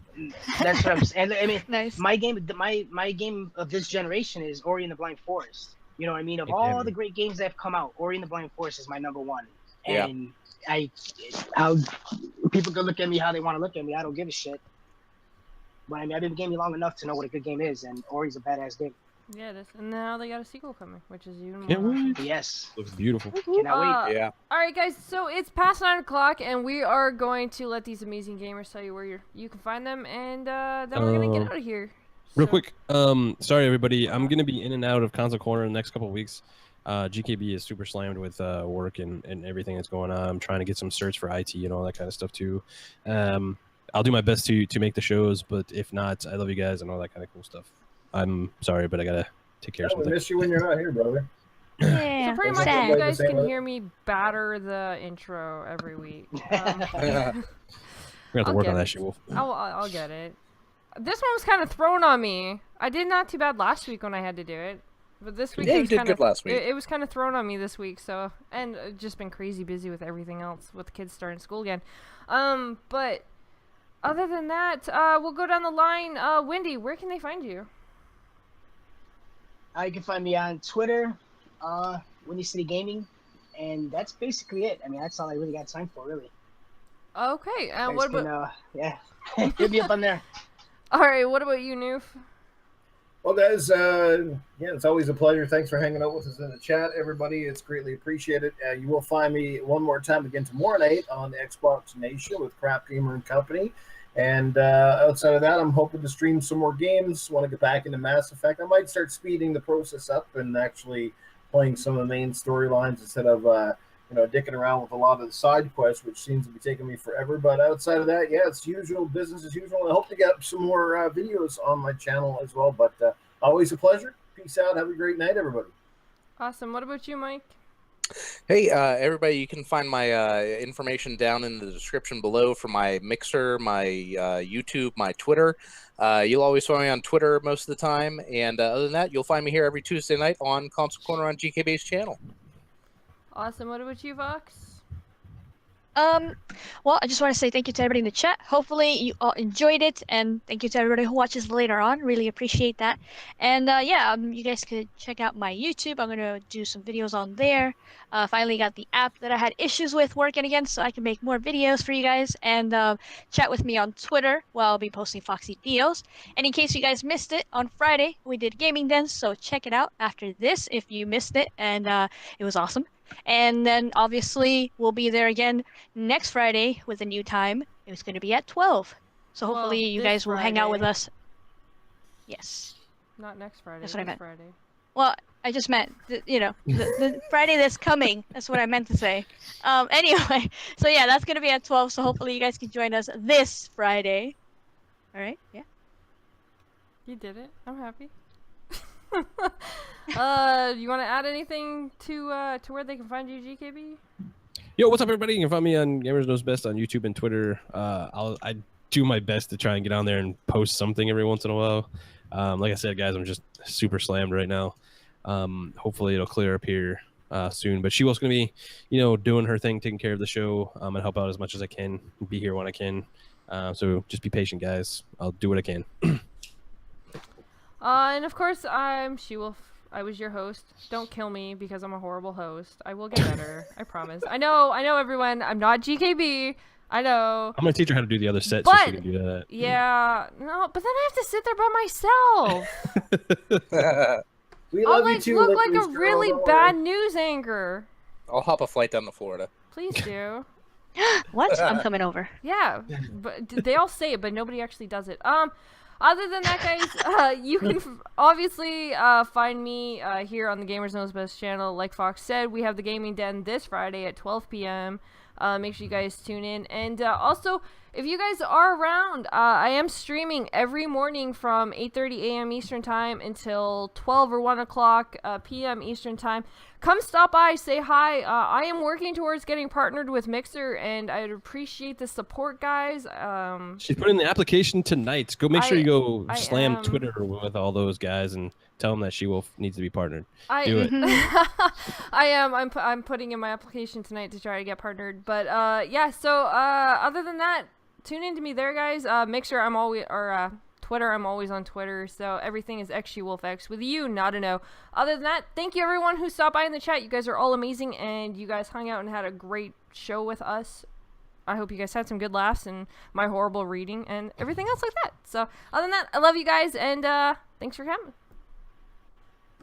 See you, Later. everybody. Longest outro ever, SheWulf. Hey, we love you, Licorice Girl. Don't worry. I know my